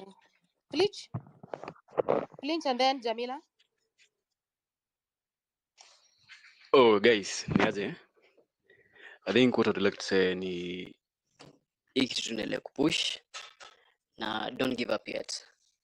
Najua kuna watu wengi kwa timeline wenye wanataka hii movement ifail. Maybe wako na their personal agenda. Kuna mtu anataka and to him satisfied. Juu kama nimeona mtu kama Cairo, ukiangalia tweets zake ni jamaa tu anataka kudiscourage watu. So what you do, tukazane tu and you're going to win. That's all. Oh, thanks Flinch for being brief. Yes, Jamila, kindly go.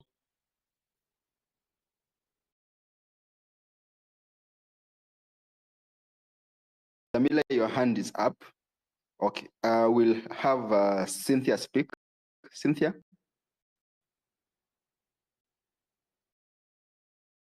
The only one who's not hearing among issue. Jamila, we can hear you. Okay, hi. What I wanted to Please say speak a is, little louder. we've been trying. You're whispering. Hello, can you hear me? Kombali. Hello. Hello, we can hear you, but Kombali. Okay, what I'm trying to say is, we've been trying to be cordial with this government for so long. I don't think that is effective. The way forward would be, I'm not saying we go the way of anarchy, but to make this place hostile for these people, regardless of whoever they might be, a member of parliament, whoever is is in this government. We just make everything difficult for them so that at least our voices can be heard. The only way to deal with manipulative, egotistic, narcissistic people is just to match their energy. Do whatever they are doing, but in a constitutional way. Because these people will not hear us. We've been out in the streets for like a month. We have been doing it peacefully and they're not listening to us. Coming to this point, it's not fair and there is nothing we can do about it, but let's just try to be bad towards them the same way they're being towards us. Asante sana Jamila, I really like that. I really like that we can hold them accountable but based on the law. For example, Jika amechekiwa video msewa, which constituency is this? MP, barabara ni mbaya alafu anashukishwa na mbwa tembea. That was an MCA. MCA. That's very simple. As in kitu kayo. Kiari juzi, after our pasile bill, the finance bill after I voted yes, alinyimwa platform. Na ikuwa violent. Msi alienda kachukua tu mic akamwambia buda wezi kubongesha. And so, every single way their popularity can increase, remove it from them. That's why churches are a very important strategy for us. Wanafika church, mayouth mnaanza kupiga kelele. Wanakuja mako, mayouth mnaanza kupiga kelele. Mna make sure madha wenyu wote wanapiga makelele. So that means they become, let me tell you, the weapon of the politician is popularity. The moment they're not popular, wako nje. Cynthia, Tekla.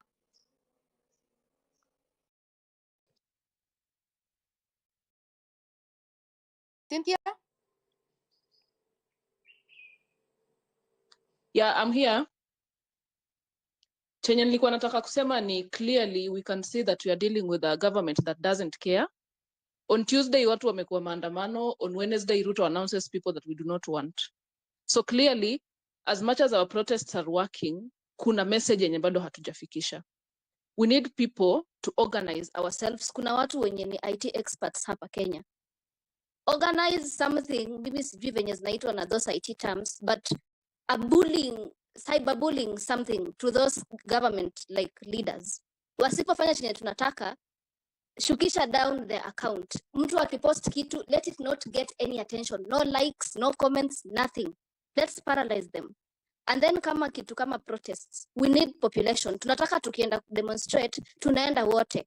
So instead of going there to tupiwe tear gas, what about we organize something like a concert? Tunaweza to hashtag something, organize a concert, kila mtu aende town. Have everyone in town. Na tufanye your concert even for a full week.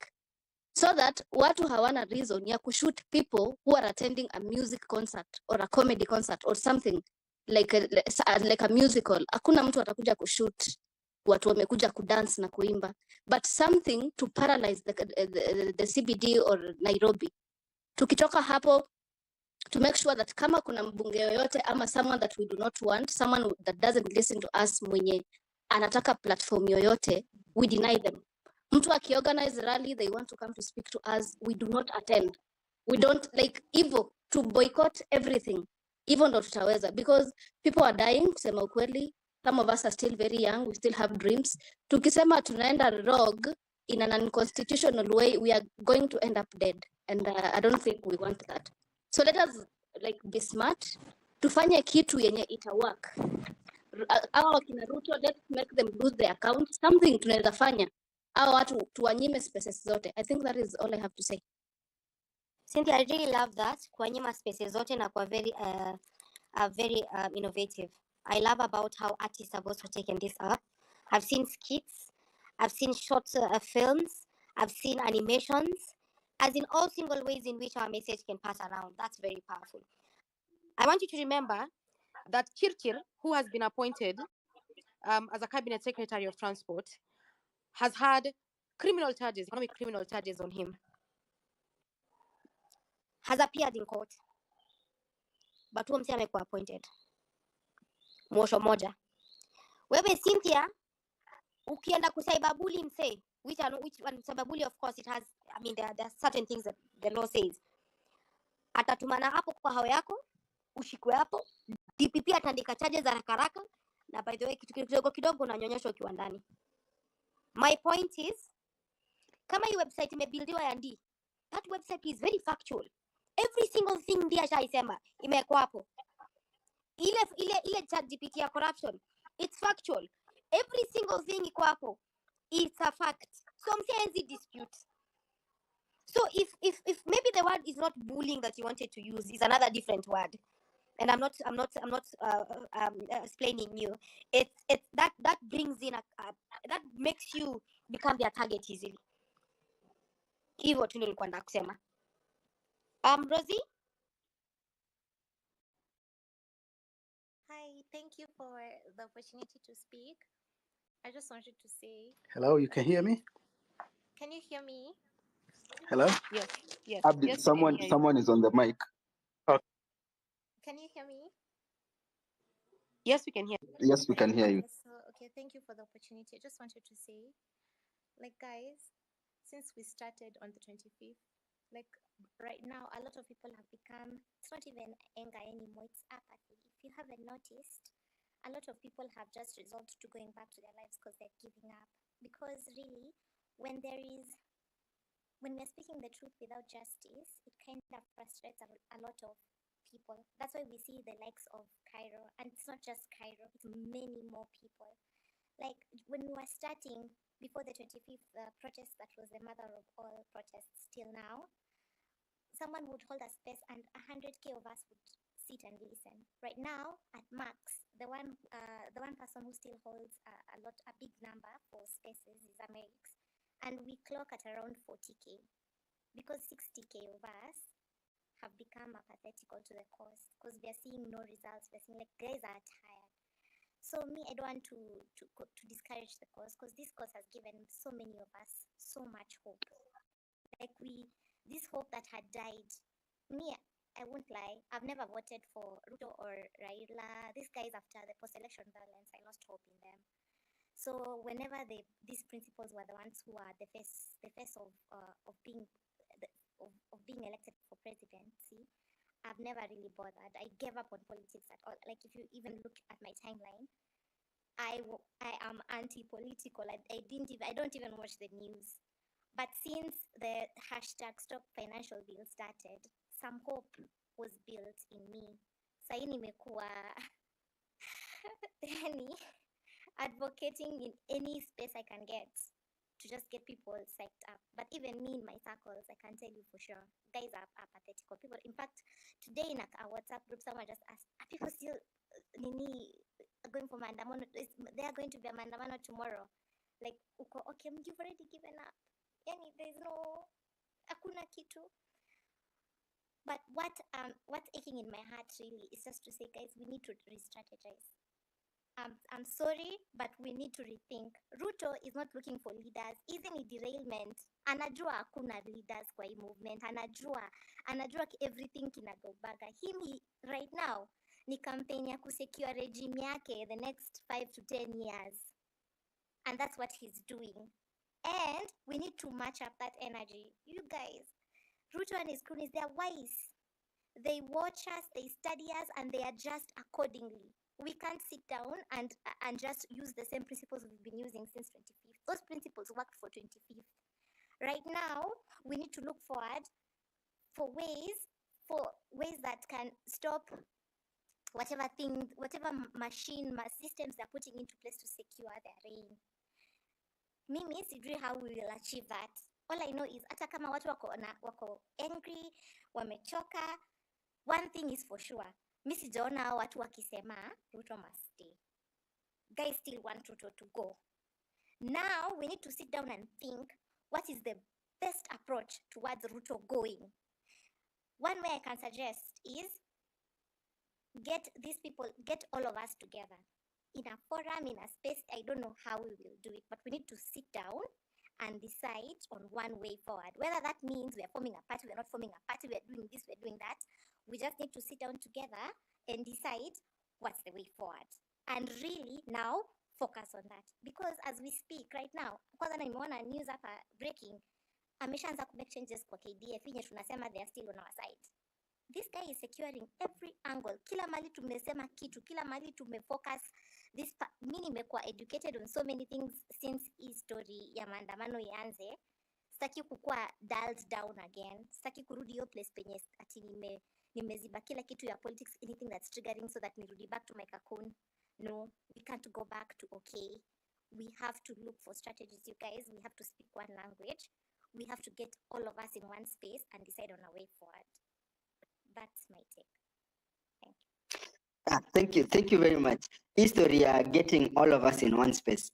It's an idea that some of us have been discussing behind the scene, but ni ngumu manze. But also, it's also a good thing that people have various spaces. Ndio isikue centralized. You see, when you see, this is why Osama, people turned on Osama. Well, he betrayed the people because we at one point when this thing started, we used to have, I think, a maximum of 2 spaces on the TL. Ilikuwa Osama na Kimuzi hosting, and then it started by Osama hosting, and then when things went out of you know how they went, watu wakachange. So me, I think the diversification ya kukuwe na various the goal is one. The goal is one. Ruto must go. So watu wa diversify, watu wakuwe na hizo spaces. Sorry. I saw that. Sorry to interject. I'm not saying that we have one space continuously.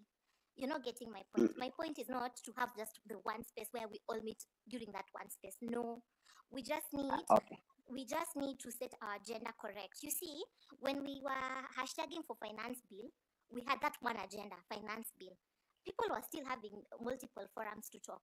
But right now, we need to re-strategize, you know, to have that one agenda Oh yeah, talking I hear about. you. That's what I'm saying. So that's why I'm saying we need to have that skill. We need to have a mother. Like hata kama itakuwa commit physically ama wapi, whichever way works, we need to get all of us wenye tumeanza kukua na apathy, wenye tunaanza kufikiria maybe political party, wenye bado wanasema pana protest every day. When you see, guys are now having many different agendas, and that's division Yes, is actually. what's making us to be weak. We need to have one strategy, and that can only happen if we sit down and have a forum where we all agree. Hata kama si eti ni 100% all of us agree, at least 90% of us agree on one agenda and focus on it. That's what I'm trying to say.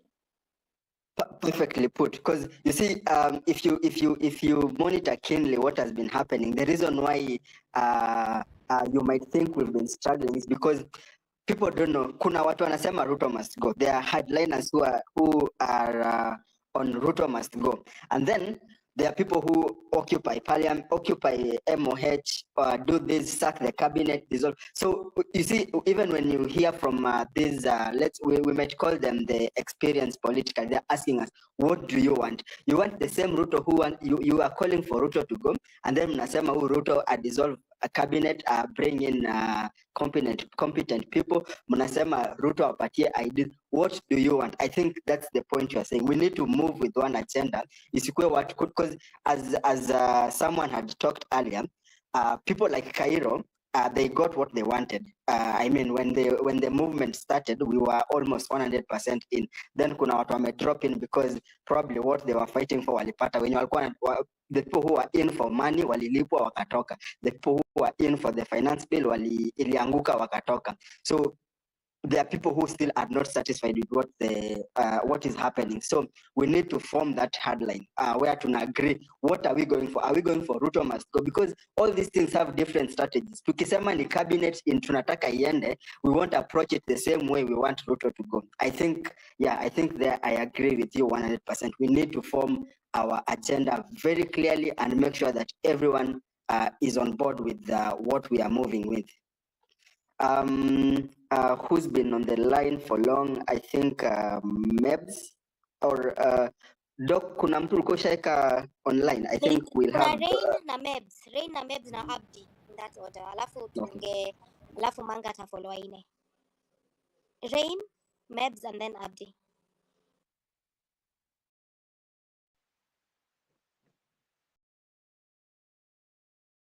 I can go as we wait for Rain. Can you guys hear me? You can go. Well, guys. I know some days are heavy. It's heavy on my heart, actually, from the time I saw the nominees. And once again, of course, the political class has just joined hands and left Kenyans all naked.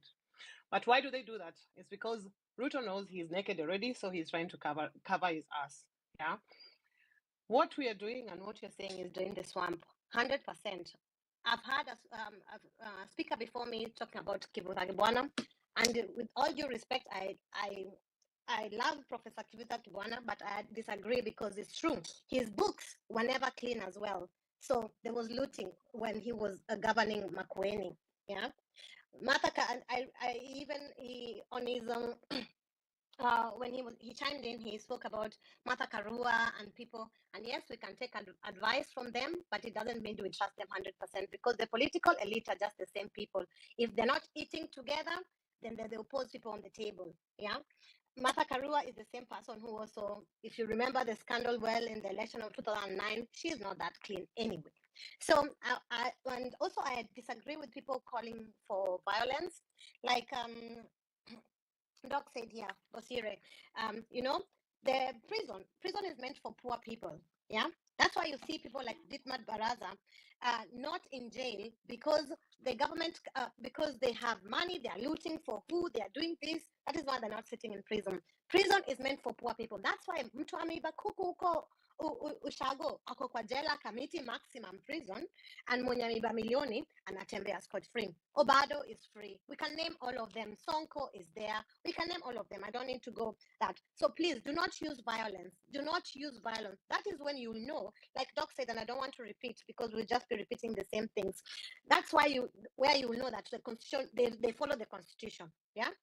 I remember yesterday the PP came out and said, oh, the person who shot Rex, it was not clear from which direction and all that, like trying to tell us, like, if I take a gun right now as Mabel, go to the streets of Nairobi in the darkest night and shoot somebody, I will be caught. I will be found. Just because I did it and nobody saw me, there must be investigation and it should be determined who exactly shot. And police they are given bullets in the morning. They're told you walk with this. There is a leader there. You are someone in charge of you who says 5 of you are going to man this side, 10 of you are going to man the other side. So at least in the range, they know who was there. Yeah. So tusibebe ufala, guys. Tusibebe ufala. We are draining the swamp, saying Ruto must go, and Ruto must go doesn't mean Ruto as a person. It means the presidency, Ruto, with everybody in his governance. Gashagwa, everybody. I don't want to mention their names. So guys, do not forget that okay, I said violence, please do not go for that. And leaders, people were calling, oh, we should have a leader right now and start picking one right now. That is how they're gonna disband this movement, which doesn't need to be disbanded right now. You've seen already, even Raila, who has been the god of, we call him Baba, yeah, he's in bed with them right now. So please not say. And didn't Ruto say that public officers, servants over 60 years should go home? How old is Aparanya again? But I rest my case there. So I just want to urge you guys, I know what is the way forward. The way forward is for us to follow the constitution as we have, keep making it uncomfortable for them, deplatform them everywhere. Yes, when they come, Uko Ocha, there's actually, I'm always against MPs living in Runda and then their constituents live somewhere else. I am for, if you are the MP of Madare, you should live in Madare. If you are the MP of Langata, live there so that you know the problems your constituents face. There is no way, mimi MP wa Siaya, ama whatever place, Samburu, and then I live in Nairobi, and then once every quarter I go home with my fuel guzzler with the muddy roads. You guys push my car. I see young children whose feet are submerged into mud until their knees, trying to push these big cars for the MPs to move. No, make them march, make them walk the walk, walk the talk. They should go in their hospitals, in their constituencies. At one day, everybody would benefit from where they serve. And I call for everybody, please, let's forge forward, because if we don't, anyway, it's a matter of time. I keep insisting on this. It's a matter of time. This political elite, the way they've been, our CS wamekuja tu saizi, they will be vetted, of course. They will pass that one. Mbadi told us the skunk is part of the skunk right now. He will be part of it. All of them are just now will compete. Who is going to loot more? Where can I get more money? Who is having this? That's why you hear the sayings of watu wa Murima, watu wa wapi. That's why every parastatal is full for their people so that they can steal easily. And if they continue like that, right now already, the middle class is just a disease away from poverty. If it continues like this, the poor people are becoming more and more because the elites are less anyway than the poor people. Majority are the poor people. Once, because there's no food security right now, health is rotten in Kenya. Once it continues like this, in the next 3-4 years, people will be starving in Kenya. What do? You have your defense mechanism. It will urge you to go and steal for my neighbor. Ndaenda kwa dog Bosire, nakuja kuibia, because I do not have anything. Anyway, it's either I die of starvation or I come and steal from you. And if I steal from her and we are done eating what she has, we will move to the next one. So Occupy State House will happen anyway. Yeah, people from Kibera will go to the next affluent estate in their surrounding and steal from those people. So at the end of the day, we should think about the Kenya that we want. And I just want to rest my case by saying, please do not give up. I had somebody say, of course, we are giving up. And I understand. And I know it's every day different information. Yesterday, people are being killed in the middle of the night. We couldn't sleep. Today is now coming with this bogus list that they're doing and all that. Tomorrow will be something. I know. Too much information so that we are even so exhausted with so much that they're giving us, the bullshit that they're giving us. But please do not give up. If you give up, politics, it's a body that governs a lot of your daily lives. I do not need to explain. A lot of eloquent speakers have spoken before me. So guys, let's forge forward. Let's drain the swamp. Ruto must go. We keep occupying the streets until they know really Ruto, Odinga, and everybody else. We do not need you. We do not need the political class, and Kenya can run without them. Thank you very much, Davis. Thank you, Kimos is not here anyway. Thank you, Bosire. And next to the next speaker. Thanks, Mebs. Very positive vibe. Abdi, I think you are next. Thank you. Thank you for organizing this space. I'm joining you from Toronto. And my take is... From where? Can you hear me? Yes. Yeah. You said you're joining from? Toronto. Okay. So my take is, I see Ruto as a real joker for sure, with his political coalition of losers. I thought he will listen to the ground, which is not the case. It is the status quo repackaging of the same corrupt, incompetent folks to just form an unholy alliance.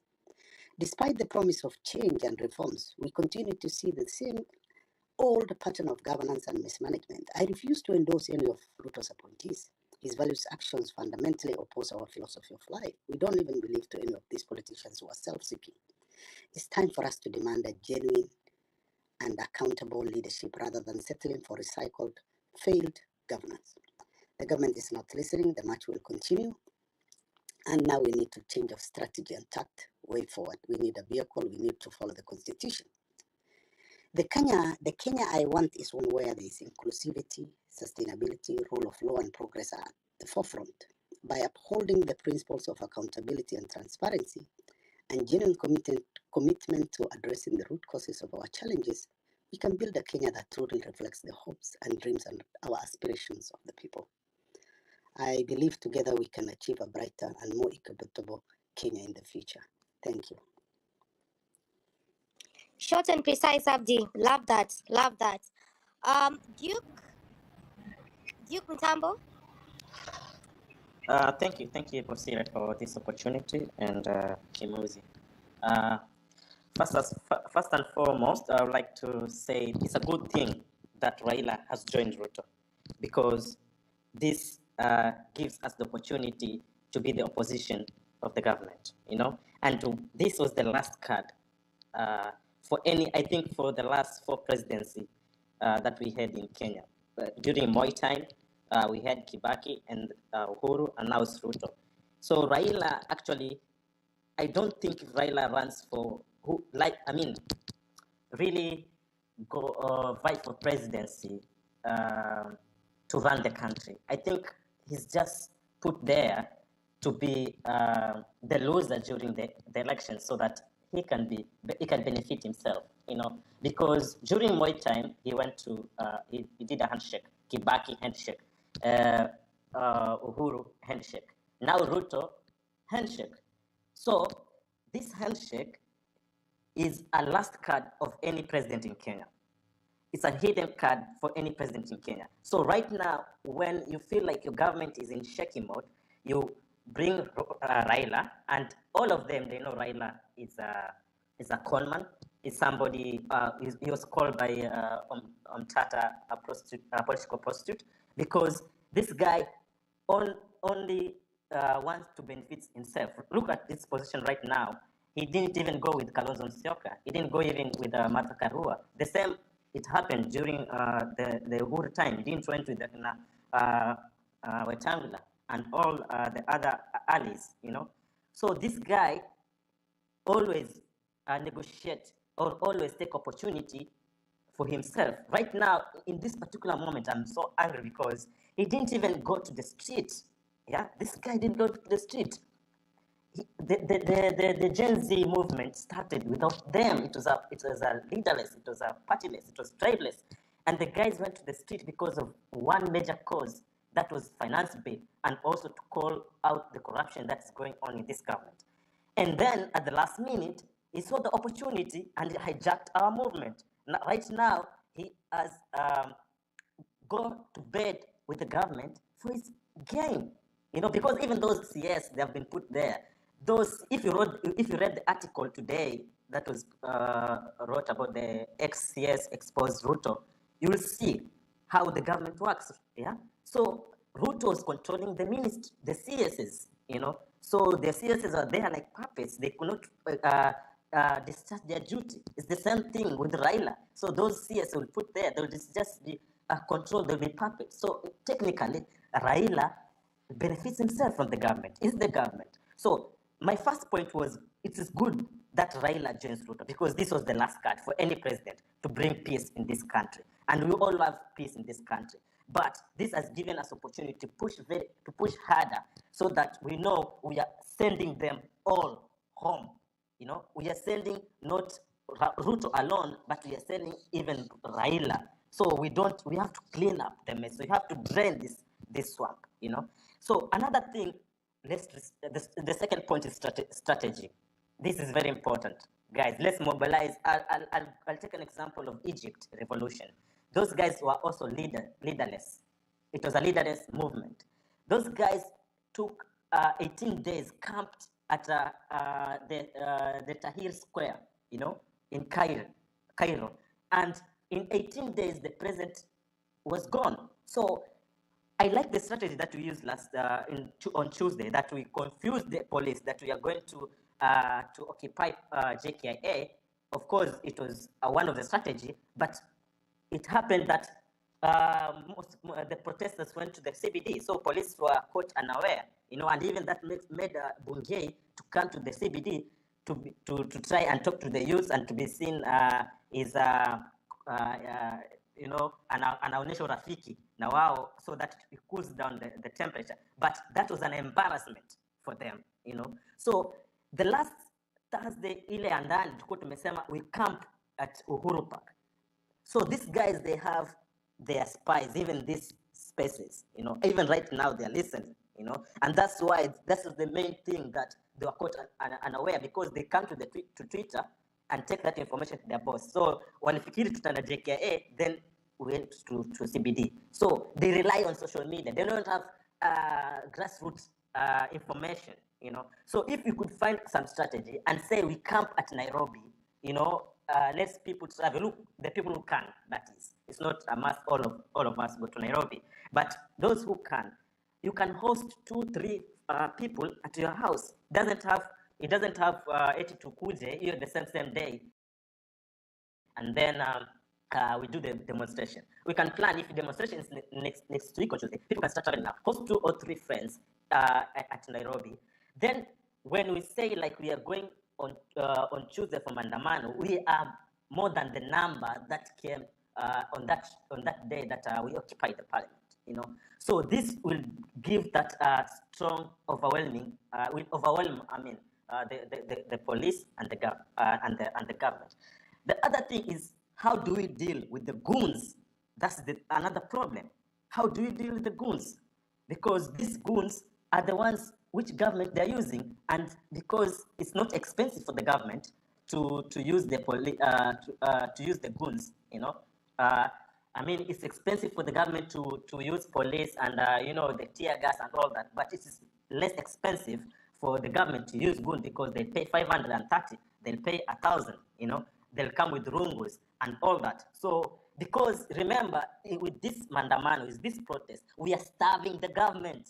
So it's 3 weeks of starving the government, or a month we have been starving the government. The government depends on the revenue they collect. So if the business are closed, they are starved. They cannot run any function in the government, which is us as the citizen of the country, because we have stalled our economy. But at the same time, it's good because we are starving the government until, you know, they don't have any option but to shut it down, you know. So that's a good thing. Also, it pains us because it's like a soul, you know. It doesn't pain them alone, but it pains us because we don't have job, you know, we don't have food on the table. But that also gives us courage. Let's push hard. The last thing is, let's continue with the fundraising. I think we did a very good job with fundraising during time with the Hanifa, you know, because during that, what I liked about the time we occupied the parliament is it's because we had strategized very well, because we had the medical guys on the ground. We had people who were not there on the ground, maybe from outside the country, they're donating, and this gave the government and Ruto sleepless night, because we have our own money, you know, that will cater us. Because when you are going to war, you expect death or win. It's simple. It's yes or no. It's just like katia dem, yes or no. But so when we go there, let's continue. Let's have a platform. I think I'll just say Hanifa has people who are shot dead by the police. They'll be taken care. Those hospital bills will be footed up. But I don't think if it happened, you know, based on also the tweets that Hanifa always tweet. So it's very important, guys, to be together. Let's raise funds. Let's be strong. Let's have one hashtag, the way we head on the finance bill. This will make us more stronger. Thank you. Thank you very much. Thank you very much. Next.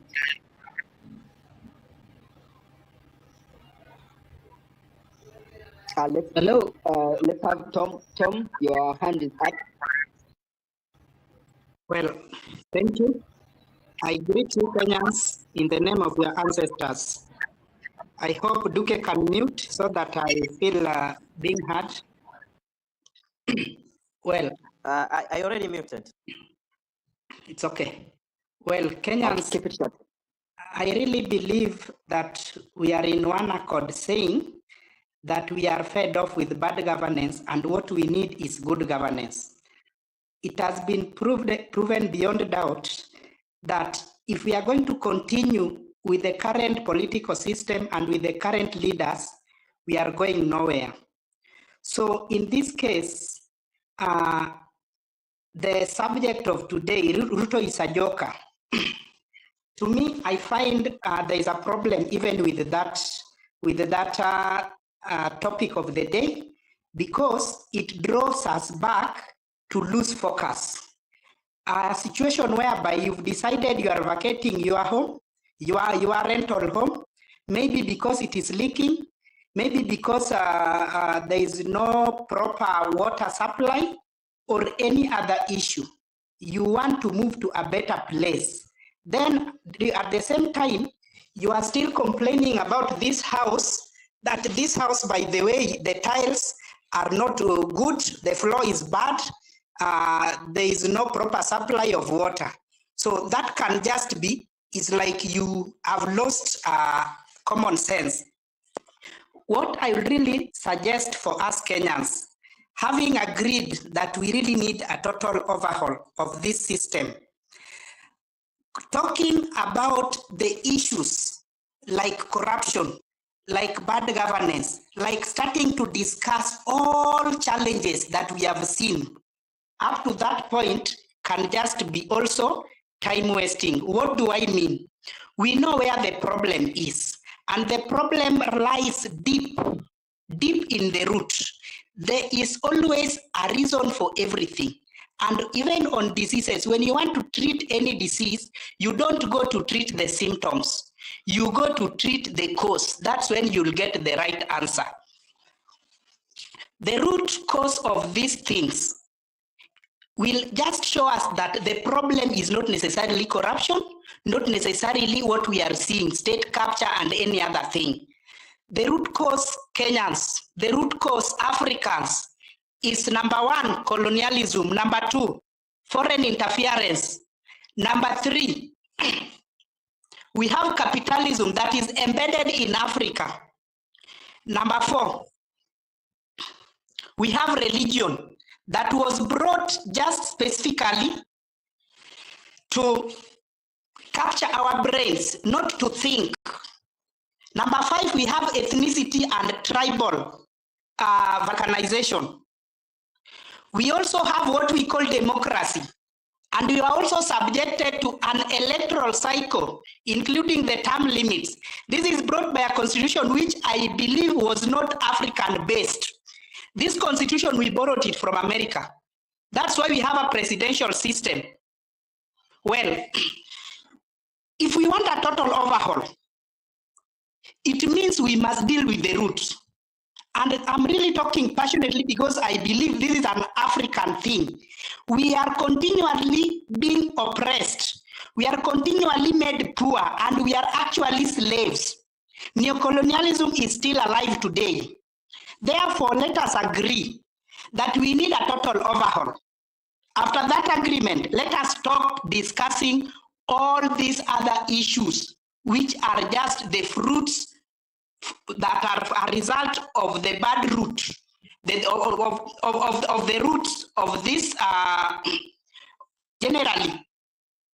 Up to that point, I hope you've got my point. So continuing, I'd like to inform us that we, having the specific topics that we need to talk about, we can consider, if at all we are focusing on political education, so that the majority who have not understood these things that I've just talked about, then we can now be talking of the issues like corruption, trying to explain. But this should not happen on the social media, because I believe everybody that has access to social media and technology, these people are informed and they are here deliberately.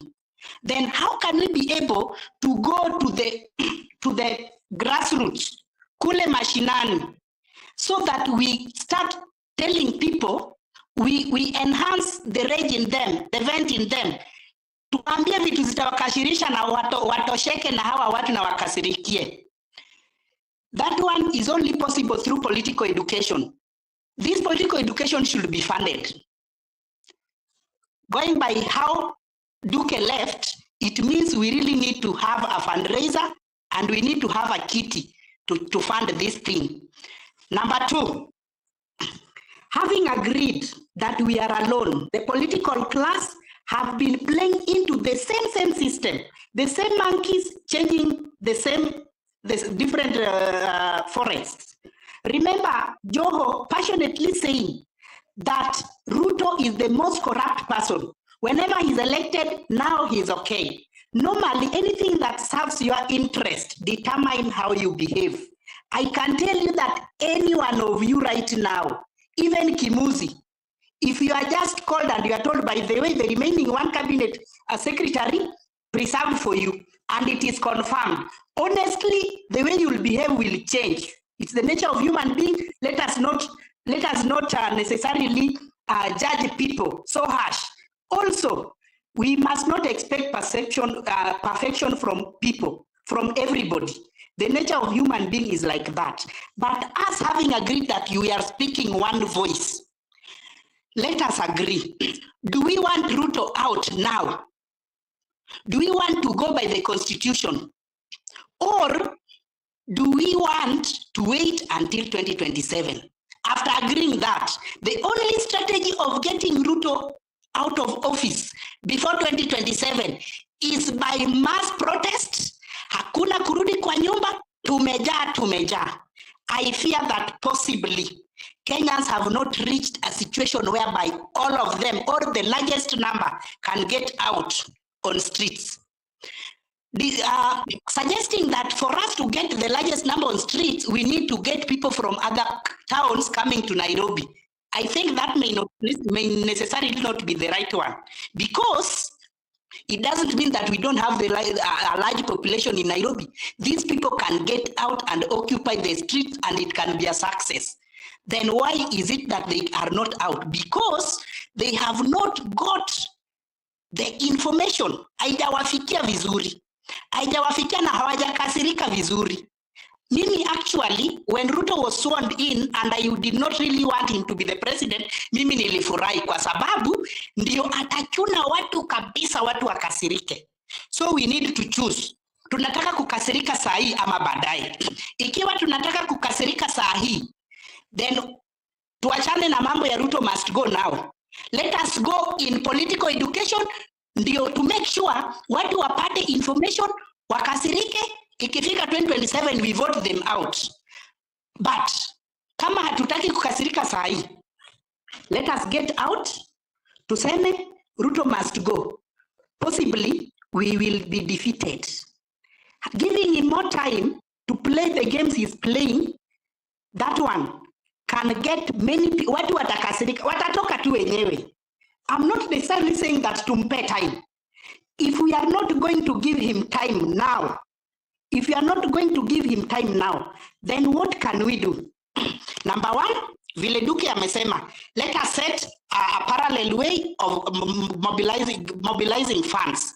Let us give our best into this thing. Let us have one space, either on days like Saturday or on days like Monday, Wednesday, and Sunday. One space that we are just doing political education, we are talking about one subject. The other days, let people do whatever they are doing in their different spaces. Also, let us make sure that, okay, what we already know kindly right now is that the way Raila has just joined, Ruto, they are going to program themselves and plan themselves, and also to lure the masses into supporting them. How can we go? Thomas, kindly wind up. Kindly wind up. Tuko wengi. Thank you so much. I'm winding up. So let me just summarize. Having said all things that I've said, Ruto must go means we must have mass out to go and get him out. And if at all we will stick to constitutionalism, I believe that the constitution was made to protect power.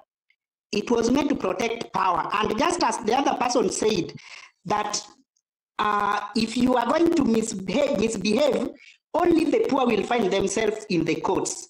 If we play the game of the constitution, it's like we are giving ourselves into the hands of the oppressors. When need be, we may really decide not to consider the constitutionalism. We may just decide to face them head on because we are in a ring. Everybody is trying to survive. Thank you. Asante sana.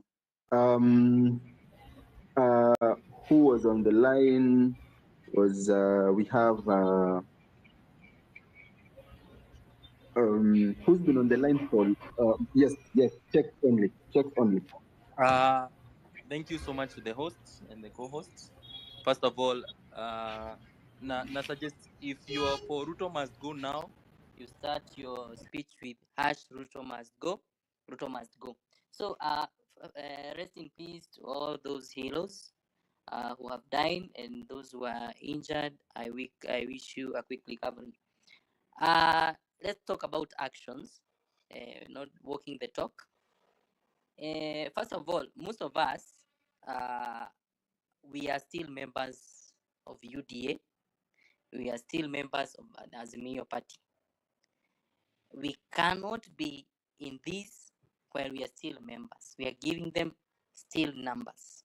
So it's about the time here to do the registration from UDA and Azimio and mass, so that we can be able to convey our dissatisfaction with the current rogue political regime.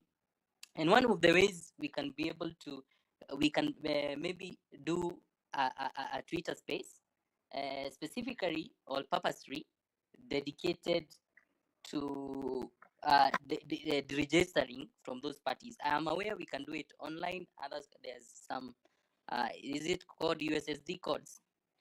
That is one way of telling these people that we are tired of you guys. But if we are still in those parties, we are not acting. My next point, most of these politicians are using our religious spaces.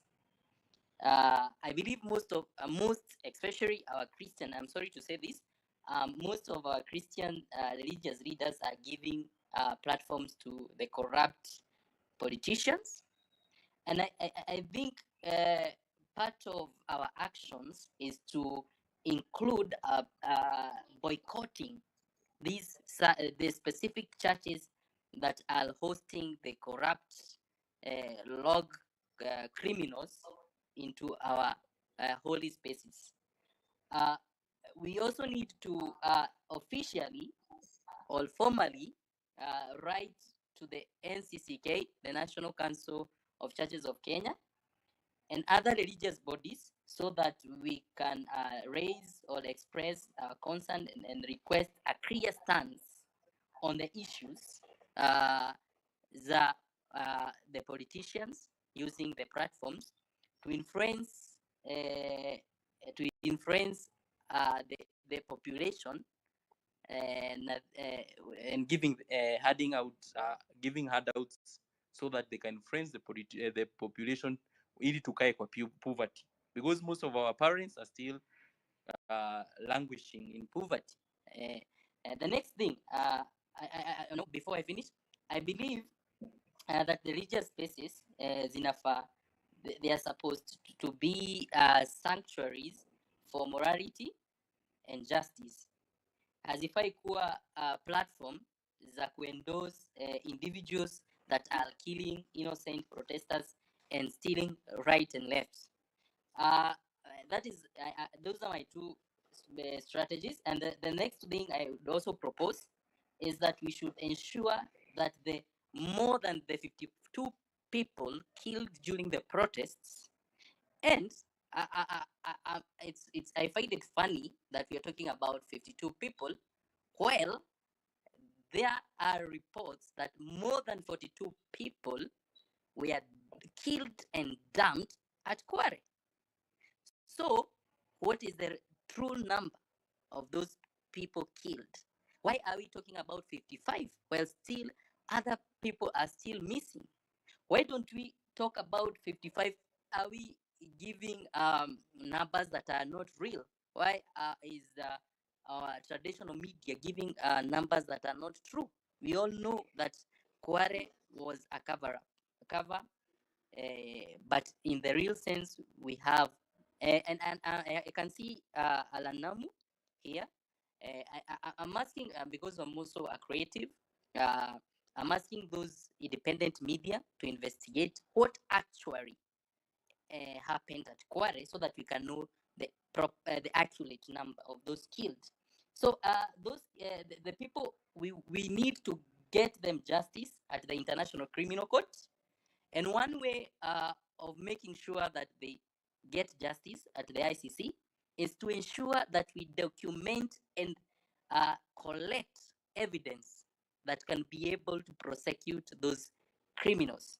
We also need to keep all the medical reports. I'm aware some people, that is why the government and those askaris that we are going to the mortuaries were indicating accident died from, mtu alikufa kwa accident, mtu mwingine sijui alipigwa na mob, because they are hiding the evidence. So we need to have all those medical reports with us. I am aware we have even some platforms. We need to have every video that was taken, all the medical reports, and photographic and video evidence, and our media, like John, I can see John Alanamu, they have very good coverage of the events.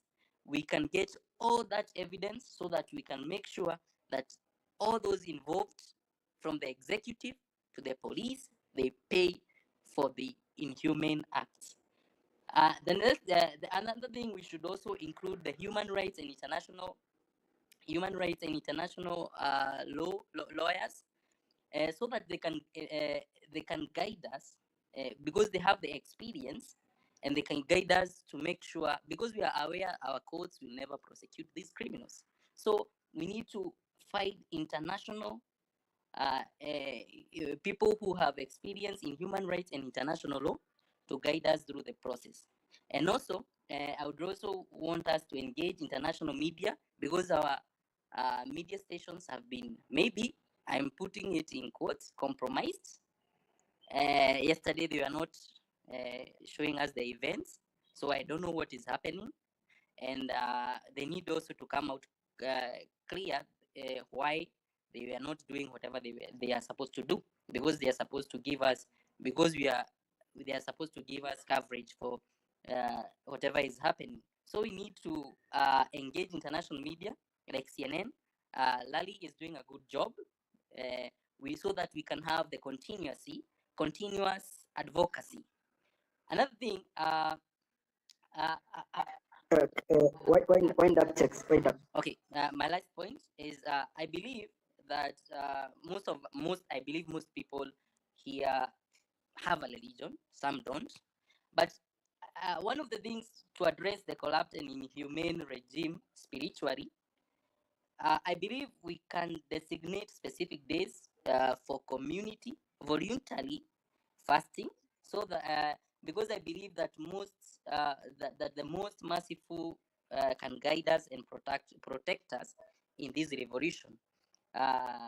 In conclusion, let's drain the swamp with actions, and thank you so much for everyone who is actively in the revolution. Asante sana. Asante sana.